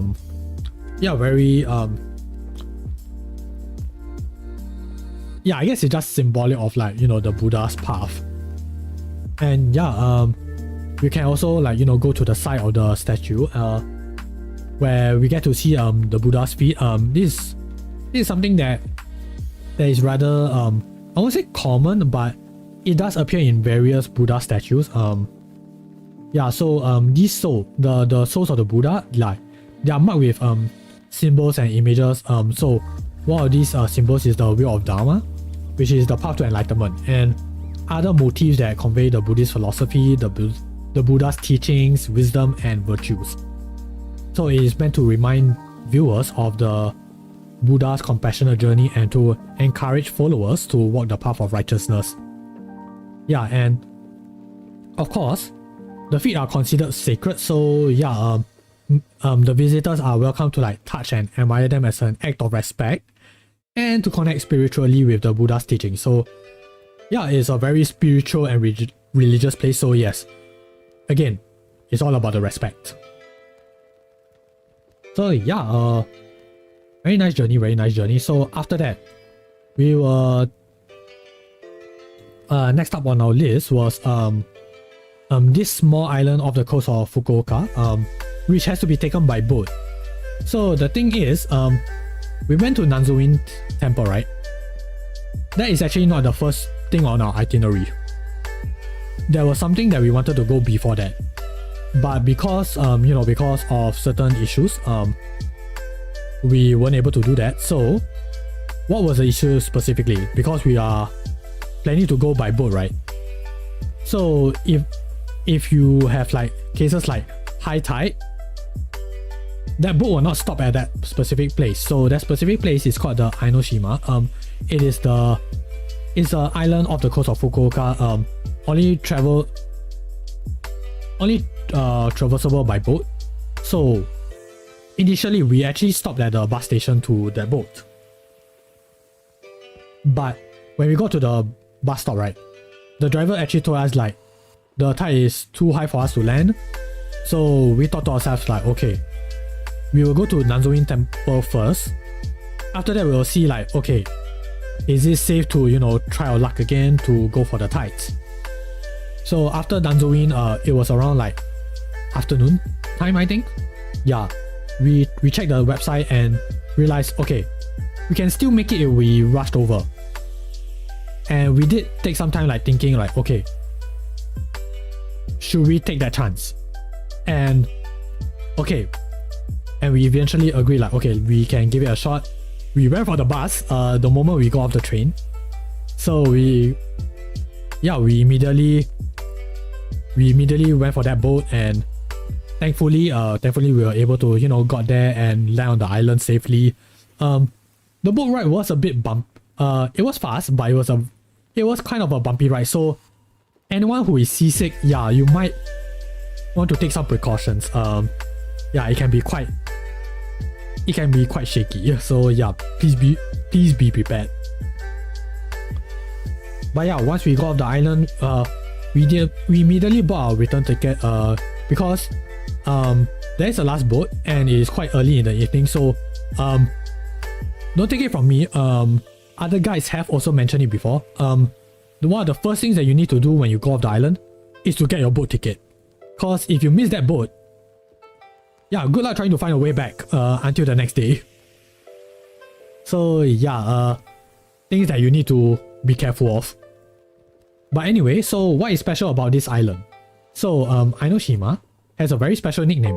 It's called the Cat Heaven Island. So yes, yeah, you guys get to see one cat over here. But behold, there's a lot of cats over here. So yeah, true to its name, it has a large, friendly population of stray cats that apparently outnumber the number of human residents. So these cats, again, they are stray cats. They are free to just roam, sleep freely around the island, and they're also beloved by like locals and visitors alike. So any cat lovers out there, yeah, Ainoshima, very good destination.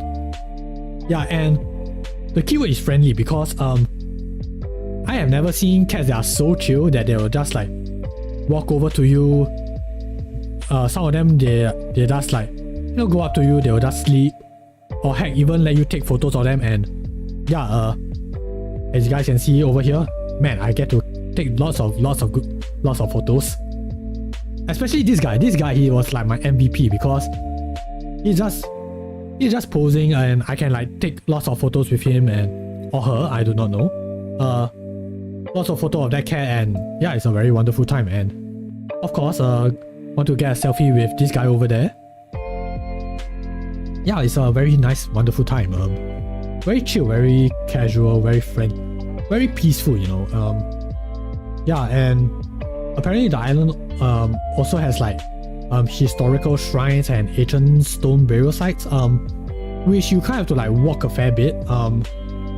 And it is actually encouraged that visitors to the place, you should actually like rent a bicycle. But when we got there, the bicycles are already rented out, so yeah, not an option for us. So we just walk along the island, interacted with the cats. Yeah, it's a fun, still pretty enjoyable, all things considered. But yeah, also you guys might notice, I started day 4 with the Nanzoin temple. We actually didn't eat anything. So yeah, during the trip, figured, okay, let's get something to eat. So there's actually a restaurant in Ainoshima. We didn't do that. We went to get something else. So there's this like little shop at a residential area, and you need to like click on the buzzer to get the cook's attention. So yeah, there's a small menu that you can order from, and for quite some time I did try to like research like, okay, what is the fish specifically. Unfortunately, the only thing we are able to get is like, okay, so we can get like the fish kama salt grill.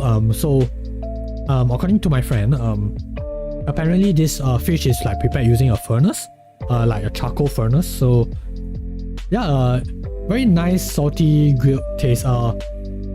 And yeah, we can also, there's also fried fish and rice coupled with a few slices of cucumber and egg. So yeah, one neat little thing is that, again, this is an island, so the fish that we get is also freshly caught. So yeah, it's a very nice cooked fresh taste that they have going. Yeah, it is pretty small, and yeah, we just split this among ourselves because yeah, we just order something small so that we can at least like have something to fill our stomachs before dinner. But yeah, while we were eating at the open area, so cats will notice it. And oh my god, bless those cats, because the cats went up to our table. They were begging for the food. Like, they were just meowing at us, and like, oh no, feels bad. But we were told by the locals like, don't feed the cats because apparently too much nutrition is not good for them. So yeah, we have to like refrain ourselves from feeding them. And we were also told that they already get the food from the locals, so no need to feed them. So yeah, there's quite a bit of self-control on our end just to like not feed the cats. As tempting as it is, we didn't do it. So yeah, it's fine. But yeah, after that, that's basically it. We had to take the last boat back, and yeah, we went back to Hakata. So we went to the Fukuoka Paco factory. So where the Gurren Lagann X Killer Kill exhibition is happening. So there's like artworks, displays, and exclusive merch, and also a big screen showing moments of like both shows. And it also has an audio guide done by the voice actors themselves, which is pretty neat. But again, it's in Japanese, so unfortunately not something we can do. Also, the exhibition itself, not a lot of areas where we can take photos and videos. Like, I believe these photos over here, like these are the ones that I can say I can safely take. Yeah, but that was about it. Yeah, it is a place where you have to be like, you have to experience it yourself to actually, get the full experience. But yeah, there's also the Mugiwara store, which is, of course, as you guys can see, is an official One Piece merchandise store dedicated to like the entire series.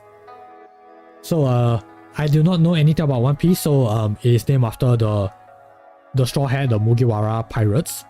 So it's yeah, it offers like a whole wide selection of like merch with like characters, like Luffy, Zoro, Nami. Okay, at least these guys I will know, and the rest of the crew. So there's like stuff like clothing, accessories, like figures, also home goods, and collectibles that can only be found at like these official locations. But yeah, of course, they really went all out with the decorations. It's all like stuff that is featured in the series. So yeah, anyone who's like a big One Piece fan, yeah, it's a must visit. But yeah, there's also like a lot of stores apparently. It's quite commonplace throughout Japan. One Piece is really, really big in Japan. Like I'm pretty sure that is an understatement. But yeah, but I have to say, all things considered, I do, from a guy who doesn't really watch One Piece, I at least like the character of Sabo, Luffy's adopted brother. I like his character, and I hope that I can, properly sit down One Piece once it's finished, whenever that will be, so that, I actually can like really enjoy the story. Yeah, because I don't know, I'm not the guy who will like want to watch shows like in spurts or in the daily. Like if I'm watching a show, especially with long runners, I will binge, but I want to binge it in a way that, yeah, I know I'm gonna reach a definite end eventually. So yeah, that is the One Piece store. But after that, there's also like the Crayon Shin-chan store. So this store, of course, is also dedicated to the Crayon Shin-chan series. Its name is actually named after the action department store from the show itself. So yeah, despite not being a full-up department store, there's at least, stuff from like the series. There's like exclusive merch, like plush toys, clothing, accessories, stationery, and again, of course, home goods, various stuff like that. But yeah, I didn't really buy anything from there. It's just for me to like look around and be like, oh yeah, I remember Crayon Shin-chan. I watched that back when I was a kid. So yeah, a nice little look at, all things considered. But yeah, after that, we went to get dinner. We went to get dinner at Shinshin, which is a renowned ramen shop in Fukuoka. So in Fukuoka, apparently it is a must-have to have their Hakata style tonkotsu ramen, because apparently that's a regional cuisine. So yeah, definitely we got the Hakata Shinshin ramen. I got the Shinshin set, so yeah, I got the Shinshin ramen noodles, hard-boiled, which consists of hard-boiled eggs, chashu pork, wood ear fungus, green onions, all topped up with the tonkotsu pork bone soup. And of course, because we got it in a set, and bless Japan, usually when you get like ramen sets, they also give you like a side dish, which you get to choose like gyoza, or like in this case, the half-size fried rice. And especially for a guy who is very hungry, yep, definitely wouldn't pass up on that. But yeah, besides that, you also have another layer of customization. So with the Shinshin set, right, you get to choose like the standard ramen, or you can get it with the boiled eggs, which is what I got, or you want more green onions, or you can also get the one with spicy takana, which is a Japanese giant red mustard. So yeah, I wanted the boiled egg, so yeah, I got this. And yeah, as you guys can also see here, there's also like, nice traditional Japanese decor, and yeah, it's a very nice cozy place. When we were there wasn't that much people. We can actually like take our time and enjoy our dinner. Although saying that, I also remember, like, if I'm not mistaken, there was also like a company dinner party, I think, where salarymen were like just having some alcohol, having a good time. Or at least I hope they were having a good time. Yeah, it's cozy and lively at the same time. So yeah, that was Shinshin. Yeah, so that was our day 4. But yeah, day 5. Yeah, we went back to Sukiya to have our brunch again. So this time I ordered the breakfast set.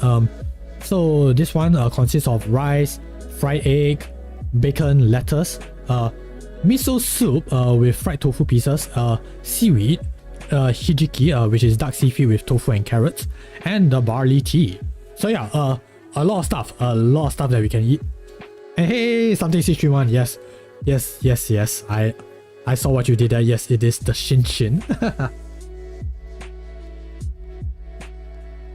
But yeah, man, yeah, it's a very fulfilling, hearty breakfast. Brunch, to be honest. Why am I kidding? They say it's a breakfast menu, but to me, looking at this, it's quite filling enough that it's considered brunch as well. So yeah, what you can do here is that you can open the seaweed, you can put it together with your rice, put your veggies as well, mix it up together, and you know, just get little bits and pieces of the bacon and egg together, and yeah, you will get a very nice, comfy, fulfilling meal. But yeah, that was our brunch. And yeah, next up we have part 1.5, which was Yufuin. So the thing about Yufuin is, so the reason why I call it 1.5 is because, heads up, Yufuin is actually not part of the Fukuoka prefecture. So yeah, and I realized when I was like titling the part and the slides, I was thinking like, wait a minute, Yufuin isn't part of the Fukuoka prefecture, so it might be a bit inaccurate for me to like say, let's talk about Japan, part 1, Fukuoka. Yeah, like I don't want to, you know, cause that misconception. So yeah, and also because it's like in between our Fukuoka journey, so yeah, I figured, okay, Yufuin gets its own separate slide. And yeah, Yufuin is actually part of the Oita prefecture. It's still at Kyushu, but of course it's still a different prefecture, so yeah, just making it clear. So yeah, what is Yufuin exactly? So it's a hot spring town nestled in the mountains, known for its relaxing atmosphere and natural beauty. So yeah, how to get to Yufuin if you are curious. So Yufuin actually has this very special train. So presenting the Yufuin no Mori. So it is a scenic luxury train that travels between Hakata Station in Fukuoka, which was where we are at, to Yufuin. So this train is specifically designed for that. So yeah, you can see like it has beautiful green carriages and like the warm wooden interiors. Yeah, very elegant, very interesting. So yeah, it also has like large windows that, you know, passengers can like see and enjoy like, you know, various sides of like the forests, the mountains, the rivers while traveling. Apparently it's also very scenic during like the cherry blossom season and autumn season, which we sort of, I guess we saw like the autumn foliage, but I think they might refer to something even more scenic for all I know. But yeah, besides that, the Yufuin no Mori, it also offers like other onboard amenities as well. Like there's a bar counter where you can buy like the lunch boxes, drinks and sweets. They also have like a moving cart where they also sold the sweets and souvenirs as well. But of course, there's also like a stamp station where, you know, you can do your stamping over here.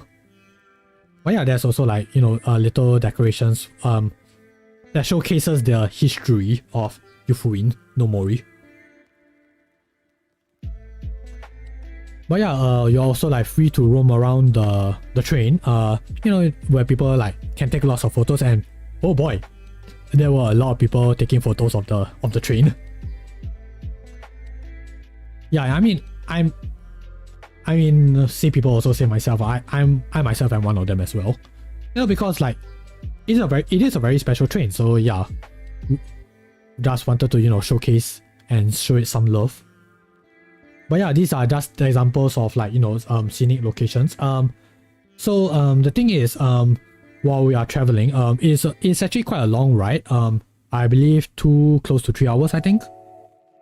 So while traveling, there's actually announcements here and there that actually tells you like, oh, this is a location that is actually quite well known, or at least quite popular. And when that is being announced, a lot of people will actually like quickly reach out for their phones and take photos. So yeah, that is the sign. But yeah, eventually we did reach Yufuin. So yeah, this is the first thing that you will see. That is a very nice traditional ryokan looking town. Yeah, the another thing about Yufuin is that it's very popular with its ryokan inns, your hot spring resorts. which we didn't go to because yeah, we had other plans after that. But for anyone who is interested, yeah, you can go there to like experience the onsen. And I believe there's outdoor baths with, you know, scenic views from what I got from the guide. So yeah, it's a very popular spot for those kind of activities. But yeah, Yufuin's main street is called the, you know, Subokaido. It's lined with like boutique shops, cozy cafes over here, art galleries, and like all sorts of eateries. So yeah, there's a lot of like local treats to be had. One of these is the Bespeak, which is the famous bakery renowned for its B-roll cake. This one over here. This one over here as well. Yeah, so they are soft and fluffy Swiss rolls that features a light sponge wrapped around a creamy and smooth filling made with fresh local ingredients. Yeah, so they have cakes. They also have like different kinds of pastries as well. Yeah, I mean, I didn't order it myself, but it is quite interesting. Yeah, it's something that, you know, if anyone wants to like, who's really into like buying souvenirs, can consider. But yeah, we also went to like the information counter, and I collected the information guides. For some reason, they're missing one, and I did try to look for it, but it wasn't there. So yeah, not sure what is that about. But yeah, Yufuin actually has like a lot of locations and events and attractions that you can try. We were there for only like, I guess, half of the day. Yeah, so I am aware that there's only so much that we covered.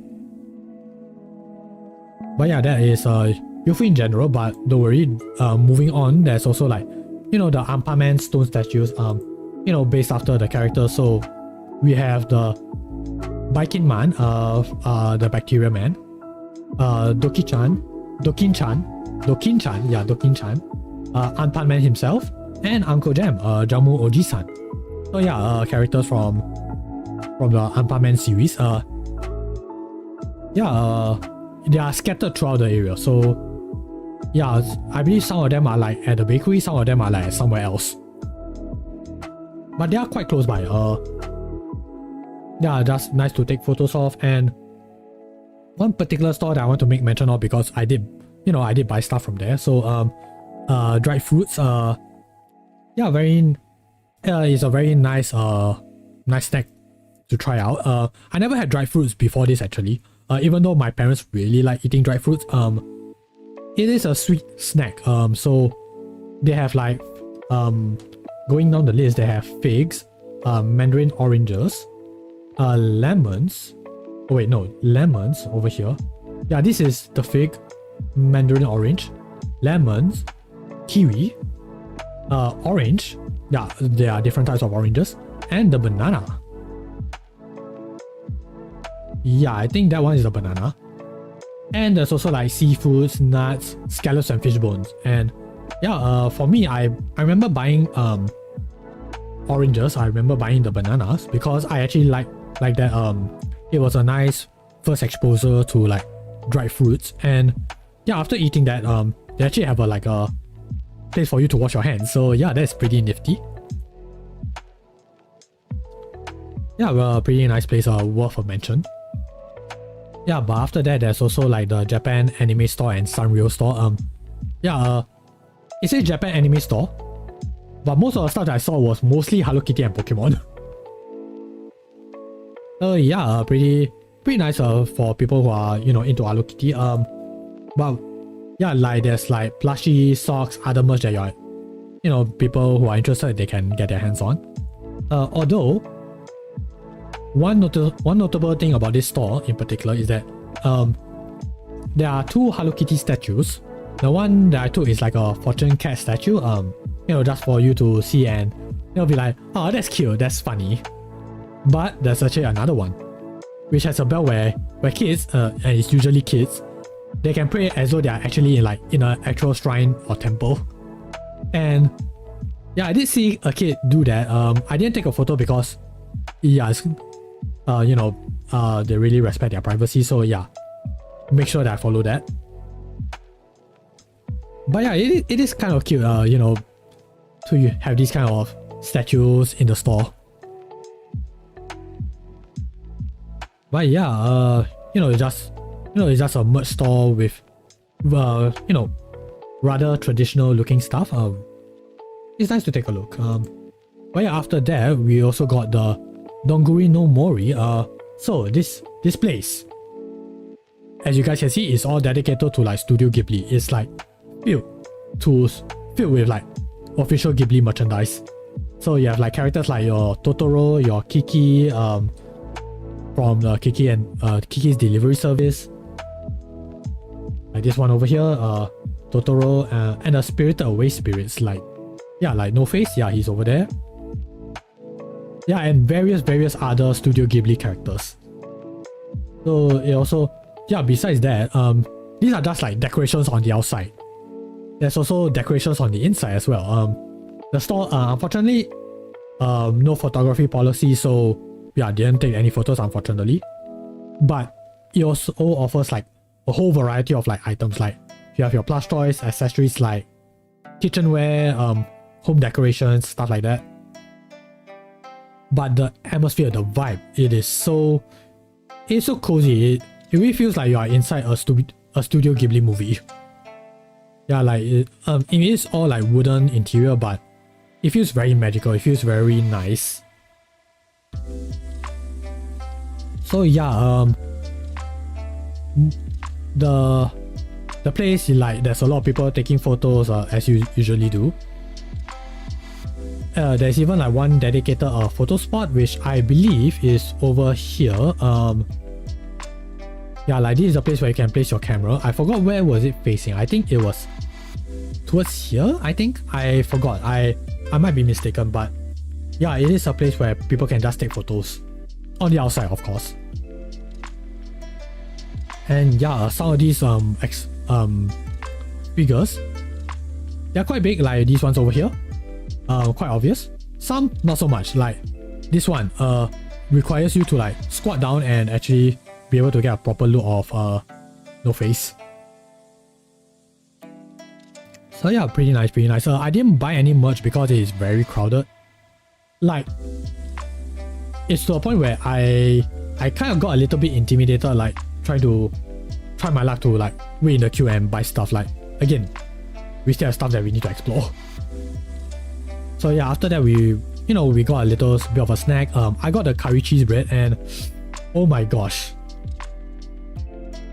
it is so nice. Like, I never had curry cheese bread before, but I can say that it has very stretchy cheese. It really complements the curry, and it's very nice and toasty. So yeah, I would say it's a must try. It's not that expensive, and for people who really like their cheese, very good stuff. But yeah, also honorable mentions, because I figure it is quite popular and well known. Yeah, there's also a Snoopy Cafe restaurant. We didn't visit it, but it has a very big space, a very big menu, and yeah, I think for people who are into that kind of who are into Snoopy, yeah, we'll try. Is worth a visit. Although I do not know whether it's a reservation required. I have no idea. But yeah, besides that, there's also seafood and beef tongues, which I've never tried, again, because for reasons. But I'm sure people who like it, they have a nice place to chill and eat their food. But yeah, after that, there is a very big place in Yufuin that is quite notable, which is the Yufuin Floral Village. So this floral village is a European-inspired attraction designed to resemble an English countryside village. So yeah, you have stuff like that. So you also have like cobblestone streets, ivy covered cottages, flower lined paths. Yeah, it does feel like something out of a fairy tale. So yeah, when you get in, the first thing you'll see is actually this cottage over here. I don't think you can enter it. yeah, I think it's just there for decoration. But the other thing you'll see is some little petting zoo over here where, you know, you have your young goats and you can pay to actually you know, feed them carrots and stuff like that. But yeah, just be careful, cause you know, live animals after all, so be careful around them. But yeah, there's also like theme shops and cafes as well. So it features like characters like obviously Heidi and the Heidi Girl of the Alps, which is a rather old show, but I think most people will know because of that one meme of the wheelchair girl.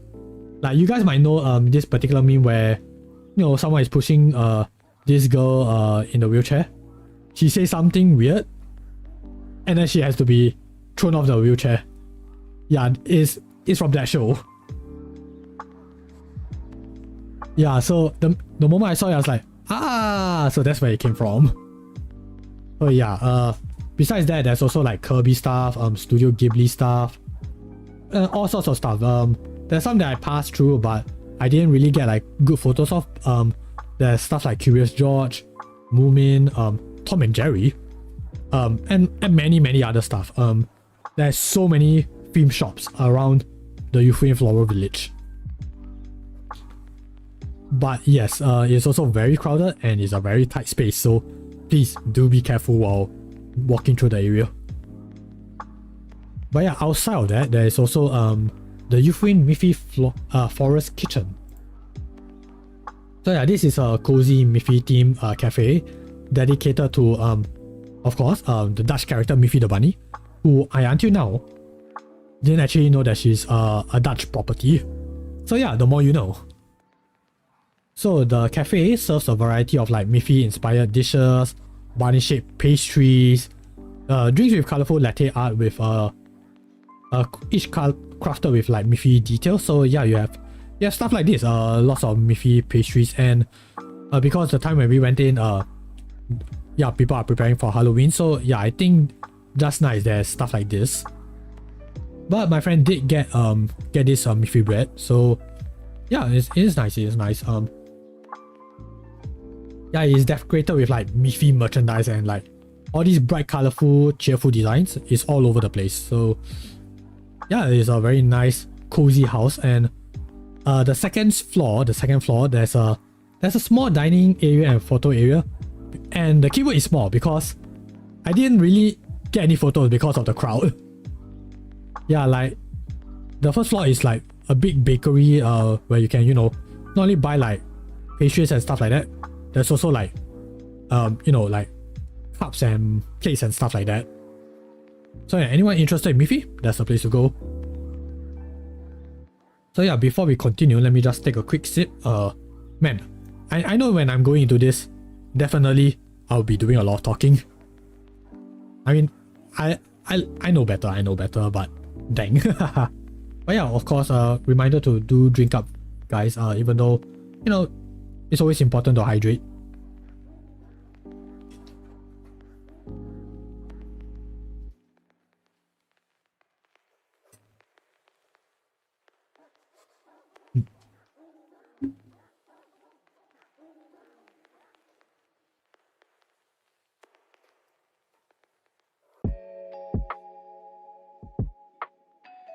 Okay, yes, I think we're good. Is everyone in the chat still okay? Please do sound out if there's any issues. Let me just take a quick look. Everything okay so far?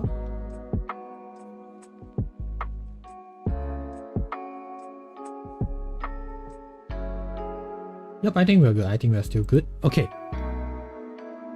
Alright, so yeah, after the Miffy Forest Kitchen, we went to the Koi Pond and the Omikuji Lake Kinrin. So yeah, this place specifically. So what this place is, obviously it's a large koi pond, but it also has a vending machine where you can buy the fish food. So a special thing about this vending machine is that as you guys can see, there are different labels. So you can just buy the normal fish food for 200 yen. But there's also an option where you can you can get omikuji as well. So you can get one normal omikuji for 300 yen together with the fish food. But you can also get one that is dedicated to love for 400 yen.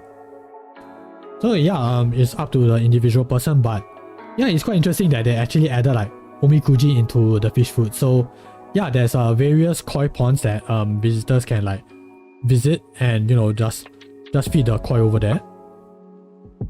Yeah, it's pretty interesting. So yeah. But nearby there's also the Kinrin Lake, or rather Kinrin Ko. So it is it's this place over here. So it is a scenic lake located near the center of Yufuin, and it really is like the center of Yufuin. So the neat little thing about this place is that for people who are into beautiful scenery and photography especially, yeah, you guys can see that it's a perfect opportunity for people to like just take photos that has reflections thanks to the lake. So yeah, I managed to get one for myself. A very well-known, not popular, a very distinguishing feature about this lake. As you guys can see over here, unfortunately, a very low-res photo. It has a floating stone torii gate.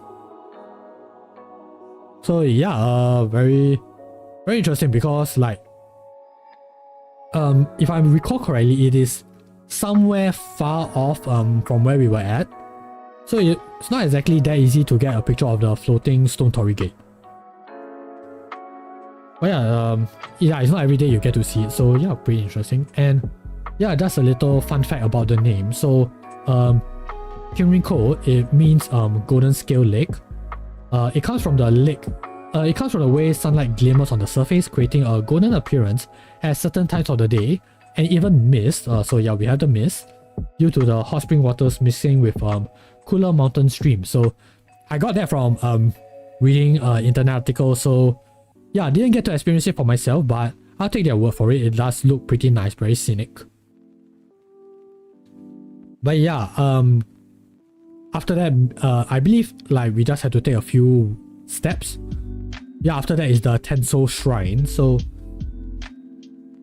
yeah, it is at the banks of the lake. It has shrines and cedar trees. So this place doesn't really have much people in it because it is, after all, like quite far from where the tourist attractions are at. So yeah, there's more places for us to like just take our time, just pay respects and pray. But yeah, also okay, I know this is a very weird timing to bring up, but this is something that I encountered at this area, so I figured why not another PSA for for the tourists. So here's a PSA, guys. When you are visiting another country, please make sure that you leave it clean as best as you can. Because when I went to the toilet, I have no idea what did the tourists do to it, but it's not a very good sight to see. Yeah, like I get it. People, may have some emergencies, party emergencies, but please keep the place clean. If you need to throw the toilet with toilet paper, anything, please do it in the relevant areas.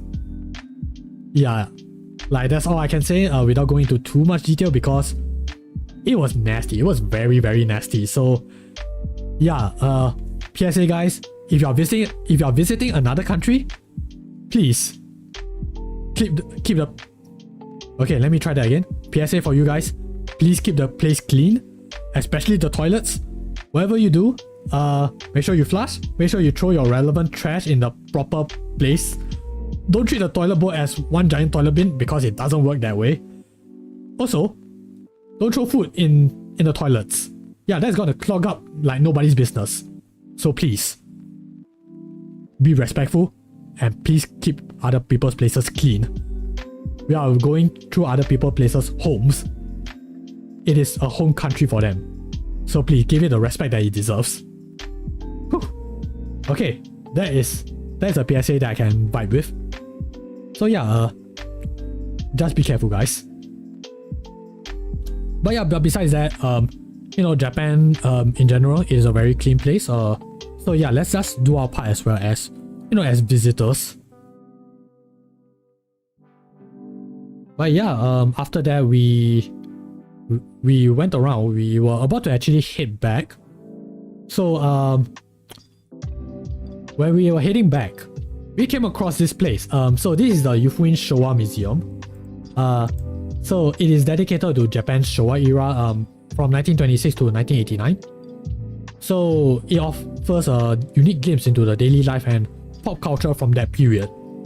So yeah, stuff like you know, the old Godzilla films, the old tokusatsu, stuff like that. And when I saw it, I was like, man, that looks like a nice place. But unfortunately, you know, because we were rushing, we couldn't really get much glimpse of it. But the things that we were able to take a look is like, yeah, you get to see like, you know, the Showa era streetscapes, shops, household items, toys, and other relevant appliances. Yeah, even like this vintage car, like, yeah, there is definitely a Showa era kind of thing. Also, yeah, visitors can like explore rooms with like vintage memorabilia. If I'm not wrong, it is over here. Yeah, it is this shop over there. You can like see like those old toys, and I think like old sweets as well. Yeah, it has like old electronics, movie posters, clothing, toys, that kind of stuff, you know, to give people an idea of like how the Showa era is like. But yeah, there's also a place where, you know, you can try a school lunch plate, which unfortunately we were too late to get once again. But yeah, unfortunately, again, not much time because we were rushing back, so we didn't get to visit as much. So yeah, it is unfortunately something that I do have a little bit of a regret with, because yeah, it's nice to see like you know, Japan's culture, especially when it comes to like stuff related to the media. Yeah, it tickles my fancy, if you all get what I mean. But I mean, at the end of the day, it is what it is. No hard feelings. Yeah, Yufuin overall, it is a pretty enjoyable experience. But yeah, unfortunately we didn't get to experience that one. So yeah, we had to like go back, because yeah, I think it was the last train that we were about to catch. So yeah, it was another 2 to 3 hour ride. So got on the train, we went back to Hakata. Yeah, I think it was Hakata. So yeah, we went looking for our dinner. So the dinner place we got was yeah, it was a ramen shop, Masuo Shoten. So it's a small ramen shop. We weren't sure what to get, so we happened to chance across this one. So we got the tonkotsu ramen, and we got a set which again also involves some half bowl fried rice. So yeah, it is Hakata style ramen, and I have to say the tonkotsu taste, it's quite interesting. It's quite strong, quite different from the ones that we usually have. But according to the locals, it is a flavor that is quite special to them. Yeah, for lack of a better term. But yeah, nice cozy shop.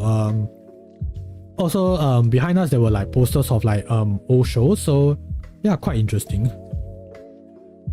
But yeah, after dinner, we figured, okay, we can, you know, take a short trip just to see if there's anything there. It is still early, so yeah, we went to the Maizuru Park and take a look at the Fukuoka Castle ruins. So yeah, the Maizuru Park is a spacious scenic park, famous for housing the ruins of Fukuoka Castle. So it's this area right here. Yeah, so it used to be a grand castle during the Edo period. It is the largest castle in Kyushu. Though, yeah, as the word ruins imply, yeah, only a few stone walls and gates and watchtowers are still there. So yeah, not all of Fukuoka Castle is still there. So yeah, it is still a historical remnant, for lack of a better term. But having said that, the park does offer like, you know, walking paths, ponds, seasonal flowers. Yeah, it is still a place where people can just chill and relax. And also there's also a place where people can just do some camping over there. There is actually like dedicated camping spots. So yeah, not something you can see every day either. So yeah, pretty interesting. And man, it would be nice to try out camping in maybe not just Japan, maybe in other areas. Like I would like to try camping for myself in a non-school setting. Yeah, it is something that I would like to check off my bucket list. But yeah, with this park in particular, because this was at night time, so well, yes, you can explore the ruins. There's also areas where it's like completely dark out, so yeah, do be careful. Try not to rush through unless you really need to, because yeah, we kind of like rely on our phones for illumination, so yeah, be careful, do be careful.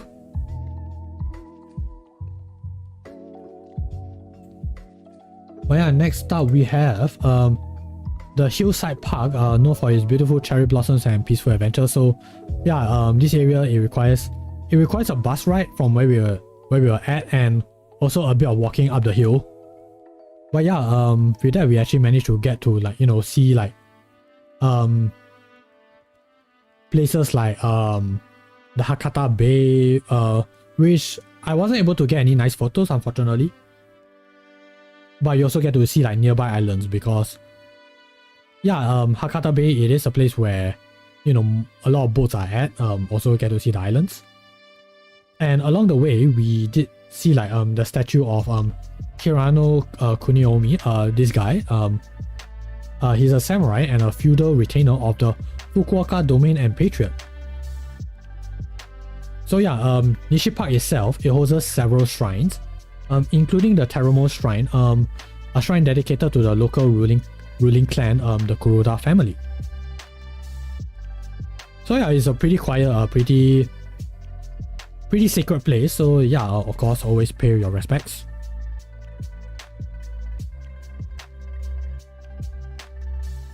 But yeah, after doing a venture around that park, yeah, we went to get our lunch, which was Moss Cafe. So yeah, we got the burger set. Another thing that I usually can't experience for myself over here, which was a pork cutlet burger. So yeah, it's pretty nice and chewy, pretty soft. We also got the fries, the vanilla moss shake. Again, it's a milkshake essentially, and yeah, we also got some onion rings that I hint borrowed from my friends. Yeah, I mean, it is still what it is. It's still Moss Burger. I mean, Moss Burger this started from Japan, so yeah, it is something interesting to try out. And then after that, we went to get a little snack. We got the Mr. Donut at Ohori Park. So yeah, we got the Pondering Strawberry. Or rather, I specifically got the Pondering Strawberry. Because yeah, I figured, why not, right? Mr. Donut, can't hurt to get a bit of a donut here and there. But yeah, there's also other decorations like this carousel over here. I was actually quite surprised, like, what is this doing here? But yeah, nice vibes. Also has a jukebox, and if I'm not wrong, there's also like merch as well. I believe there's the tote bag that you can buy. I think my friend bought it. I think there's also mugs here and there. Yeah, like this tote bag, my friend bought that. But yeah, there's also other stuff over there. Yeah, pretty nice cafe looking area. But yeah, after that we went to the actual Ohori Park. So yeah, it's a spacious, scenic, urban park centered around a large, tranquil pond that was once part of Fukuoka Castle's moat. So yeah, the place that we went to the night before, yeah, that is also related.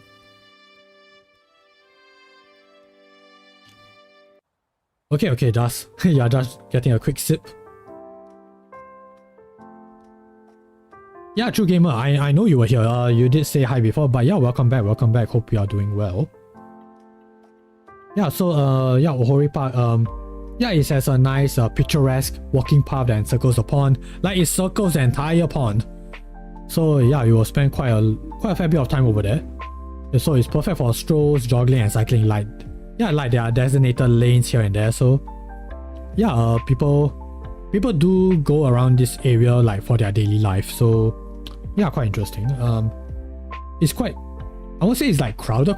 It's just, you know, it's just filled with people. If you all catch my drift.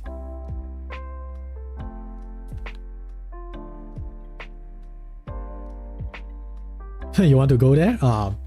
Yeah, it is a very nice, pleasant place. Like, you not only do you have a place to like, you know, just walk and chill, but you also get to like go to you know, the coffee shops. There's also another place that I want to bring mention to.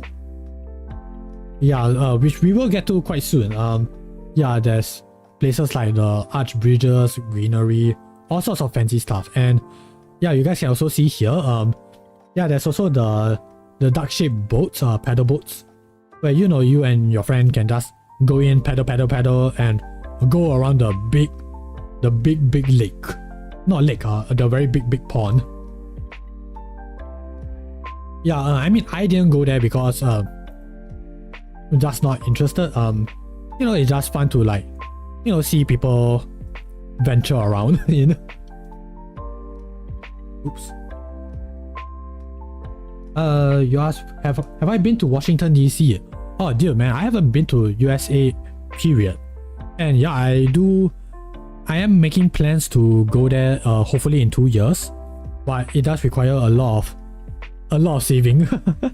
Yeah, I understand that the currency, I mean stuff, just buying stuff in general, it is quite costly if I'm not mistaken. But yeah, I would like to, you know, try out going to New York, Washington DC, because I do have friends and family over there. So yeah, it would be nice to visit them at their home turf. But oh man, if you have any places to recommend in Washington DC, please do feel free. I would actually appreciate that.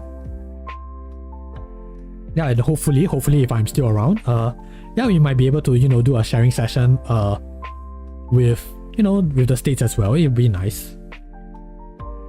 Especially from the eyes of this guy who has never stepped foot out of Asia. Like, I think it'll be a nice experience, I hope. But yeah, Ohori Park, right, I won't say next to it, but quite nearby, there is the Fukuoka Art Museum. So this is a very prominent museum, houses a whole diverse collection of like traditional and contemporary art. And yeah, its exhibits can like range from like classic ceramics, Japanese ceramics, Buddhist sculptures, and calligraphy to like modern arts like, you know, the occasional temporary exhibitions. You have to like check out the website to see like what do they have for that particular season. So yeah, any art fans, please. It's a very big place with you know, free art and free art exhibits and some paid art exhibits. But I'll say like with the free art exhibits, there's a lot of things that they are offering. But yeah, it features like a unique collection of Asian art and pieces by prominent Japanese modern artists, which we are gonna get into right now. So yeah, unfortunately I can't elaborate too much because yeah, one, my Japanese is not too great and there's only so much research I can do because yeah, after I got back, I tried taking a look at the website so that, you know, I have a better idea on like what to point out. Unfortunately I can't find nothing about them. So yeah, these are the free exhibits that you can see at the upper floor. So yeah, you get to see like all sorts of figurines, woodworks. I believe these woodworks are made by kids. This was done in a woodworking bus. So there's like a mini workshop inside that bus where kids can just do all sorts of woodworking work. I mean wood crafts. Yeah, like stuff like this is pretty nice, pretty cute, I have to say. Yeah, there's also like poetry in fans. There's also like all sorts of paintings and drawings. I'm only showing one right now, but there's like a whole bunch of paintings over there. Yeah, and it's quite nice. It's quite nice. I have a few favorites myself, which is not over here, but I am thinking of a way to showcase them in another way that I won't reveal just yet, but that's so that I don't raise any expectations. But I am working on it, so yeah, hope that will come to pass. But yeah, there's also other exhibits as well. So these are wooden exhibits, and I'm just gonna showcase them first before I explain what is up with them.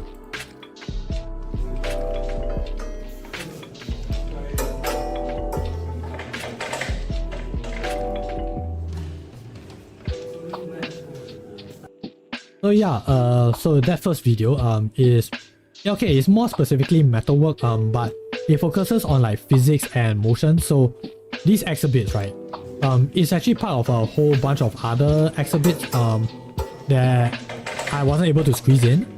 But the main thing about them is that they focus a lot on physics. So you can just give a slight push, and then they will get moving. Yeah, but speaking of physics, there's also this other one, right here.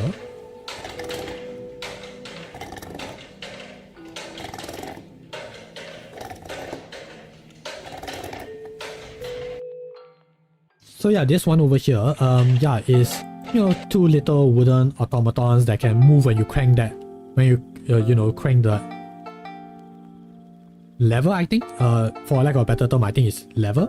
Yeah, when you crank it up, yeah, you can control their movements. So yeah, pretty nice, pretty neat. Has that nice, creative, simplistic charm. So yeah, that was the 3 areas for the museum.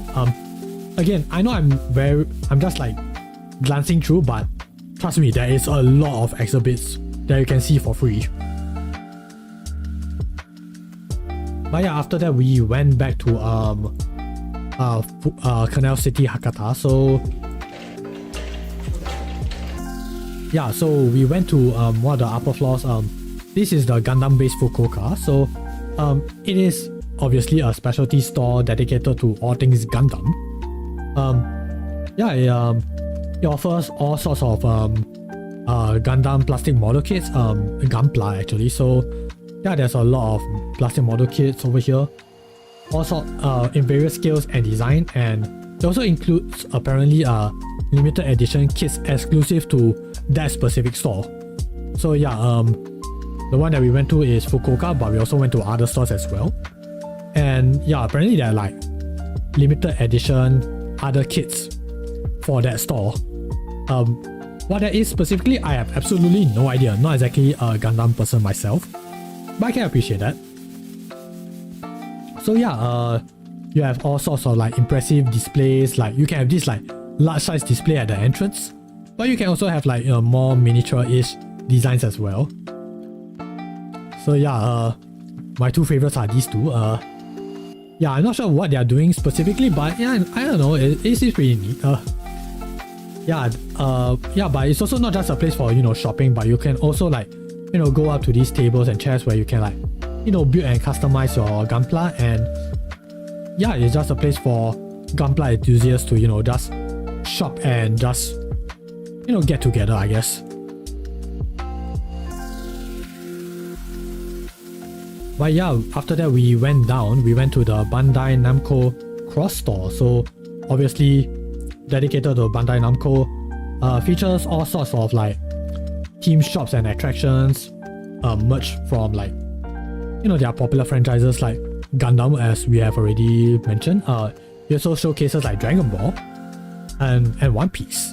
Like One Piece, where is the One Piece? Somewhere. It is somewhere. But yeah, there's also like Love Live. I forgot what is this show exactly. Need a closer look.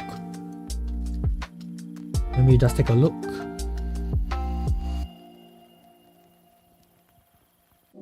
It is what? What is it? What is it? It is da da da da da.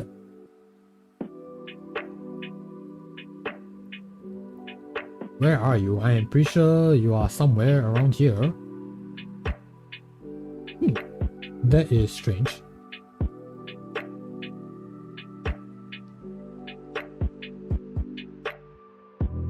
Ah, okay, there we go. Yeah, this is from Gao Gai Ga. Okay. Yeah, it's a pretty old show, so I'm not exactly that familiar with it.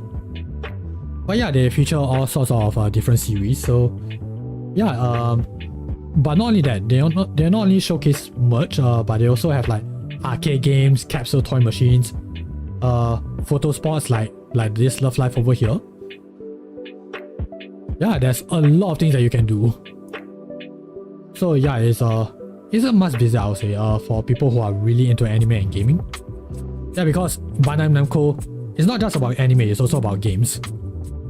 So yeah, there's, if I'm not wrong, there's also stuff like Digimon. Yeah, I think so, but unfortunately not the stuff that I was looking for. But yeah, this yeah, more of the Bandai Namco cross store. Yeah, so you have like, you know, you also have like certain events happening, like with all sorts of display. Like you have your Bleach, you have your King of Prism, Dramatic Prism 1, whatever that is. Not quite sure. Other various shows. There is, let me check my notes. Yowamushi Pedal Limit Break, I believe is this one. Tiger and Bunny 2, I think it's this one. Tokyo Revengers, it's somewhere, I think it's this one. Yeah, it's this one, Tokyo Revengers. And Elia sometimes hides her feelings in Russian, where you know, at the time it was, I think it was still airing. It's either still airing or just finished airing. Like, it's still very recent. So yeah, they have you know, various seasonal events. And of course, there are many more series that were being shown. So yeah, besides that, there's also other anime stores as well. So yeah, the other one that I went to was the Jump Shop. Yeah, it is dedicated to like weekly Shonen Jump and series. So you have series like your One Piece over here, your big One Piece over there. Naruto, Dragon Ball, My Hero Academia, and of course, everyone's hot topic, Oshinoko. Yeah, there's all sorts of items that, you know, that are character themed, like the clothes, accessories, posters, stationery even, and of course your collectible figurines. But yeah, the entire shop is like is decorated with all sorts of posters, panels, like even comic panels. Like, man, that is quite an immersive world that they have right there. Yeah, but the ones that really stood out to me was yeah, which is this height chart over here and the comic panels, especially the height chart, because yeah, I checked my height. Apparently I'm taller than Bakugo, and I like to feel that I'm taller than Bakugo. So yeah, that is a nice victory for me. But yeah, it is also one of a must visit spots for anime fans. But yeah, after that we, you know, obviously we got some souvenirs. So yeah, from the Bandai Namco cross store, yeah, as I mentioned, there are certain things that you can buy. So one of the things that I bought was the Kuji, which is basically your lucky draw. It is a type of lottery where players can like purchase a ticket, then draw it to reveal a prize. So it can go like A, B, C, D all the way to G or H even, or heck, even J if I'm not mistaken. So yeah, yeah, so that corresponding letter will go to an exclusive item. So it can be like figures, plushies, posters, or even rare merch. So my wonderful luck, I got H. So I got the Sumi Sakurasawa Shikishi from Rent a Girlfriend. So what is Shikishi exactly? So Shikishis are like traditional Japanese art boards used for like autographs, artwork and calligraphy. So yeah, there's this like thick wooden cardboard base, and yeah, it's bordered with it has a gold border, and yeah, you have your artwork, and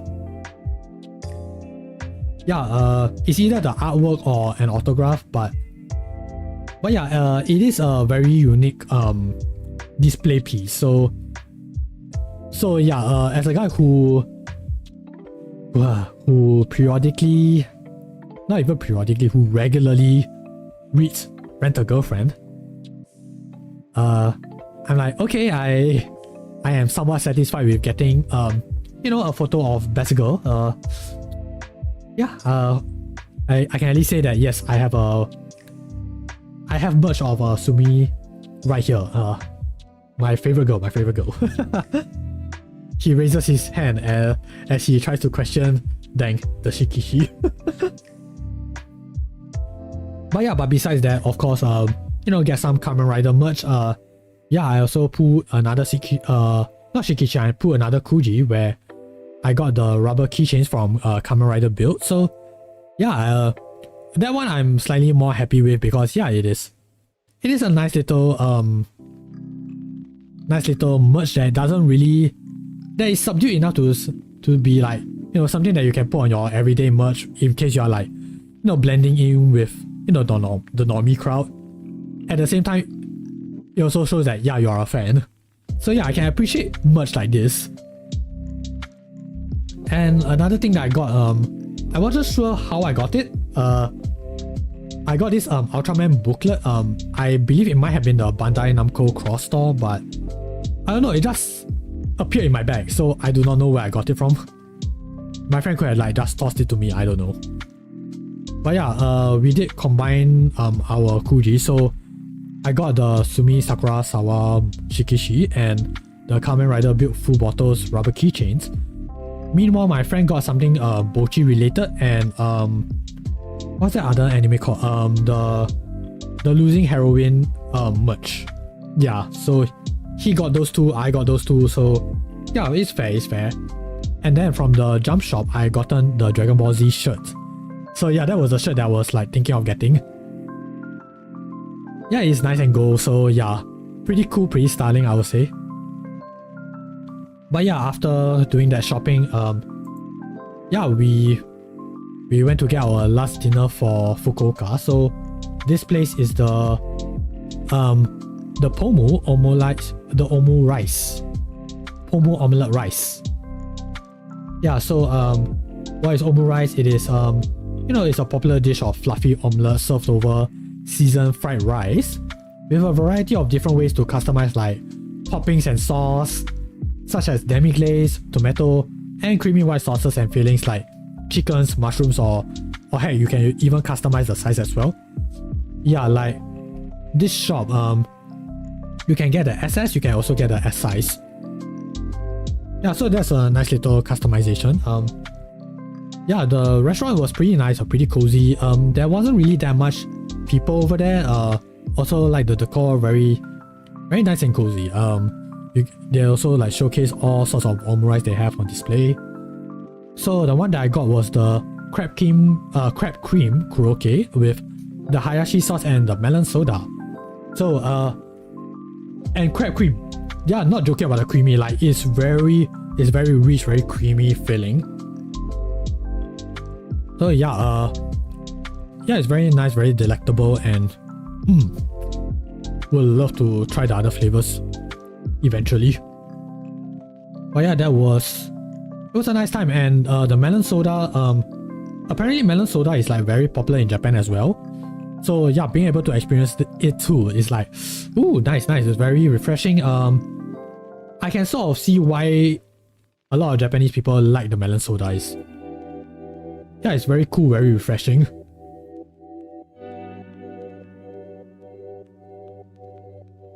So yeah, that is actually it for our last day. So yeah, that was the end of part 1 for our Fukuoka / Yufuin portion. So yeah, that was quite a sharing session.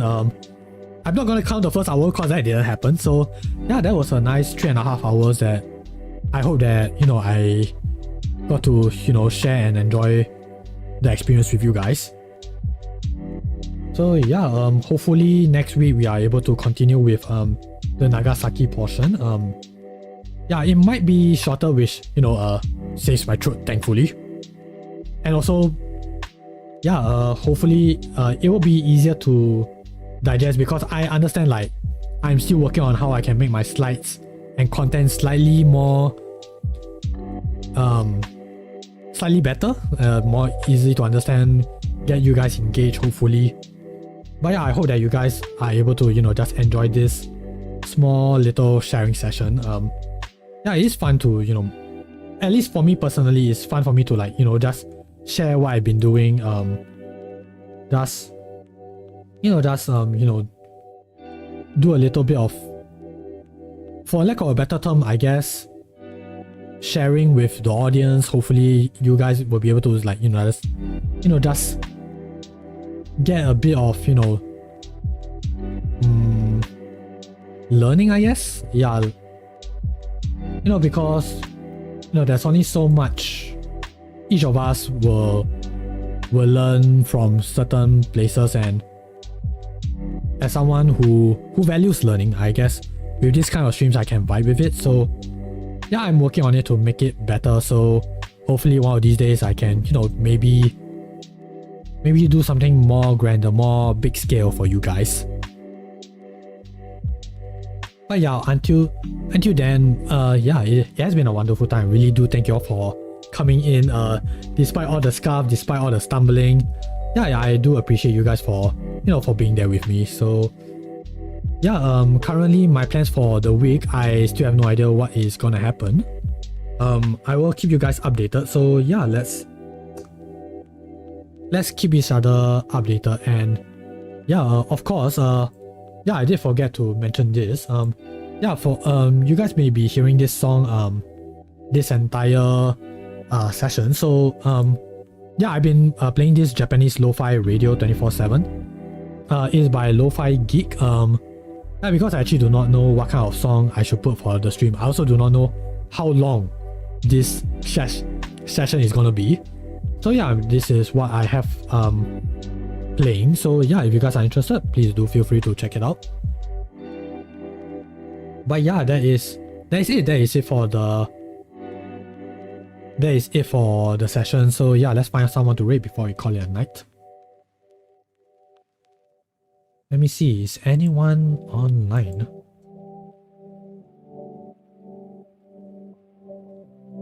Yes, and my voice has gotten sore, and I might need to catch a quick bite because my stomach is grumbling, and I don't like it when my stomach is grumbling, especially before I go to sleep.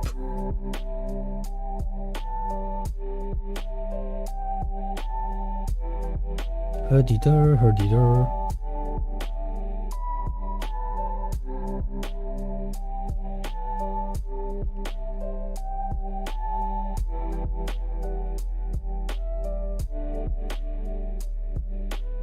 Also, my face is starting to feel the fuzziness, so yeah. Need to be careful of that. Yeah, I guess we can always, you know, drop a raid to our friend. Yeah, we can. Yeah, I think it should be safe.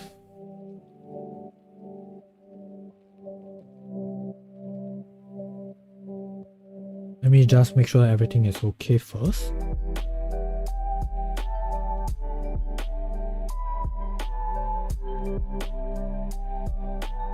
Yeah, let's just drop a raid to Bio. I think he's gonna be okay. Yeah, Bio, wonderful guy, also fellow VTuber and streamer. We did a collab a while back featuring Power Wars Simulator. So currently he's playing Power with Peter Rabbington. So yeah, please do drop them some love, and yeah, I will see you guys again soon.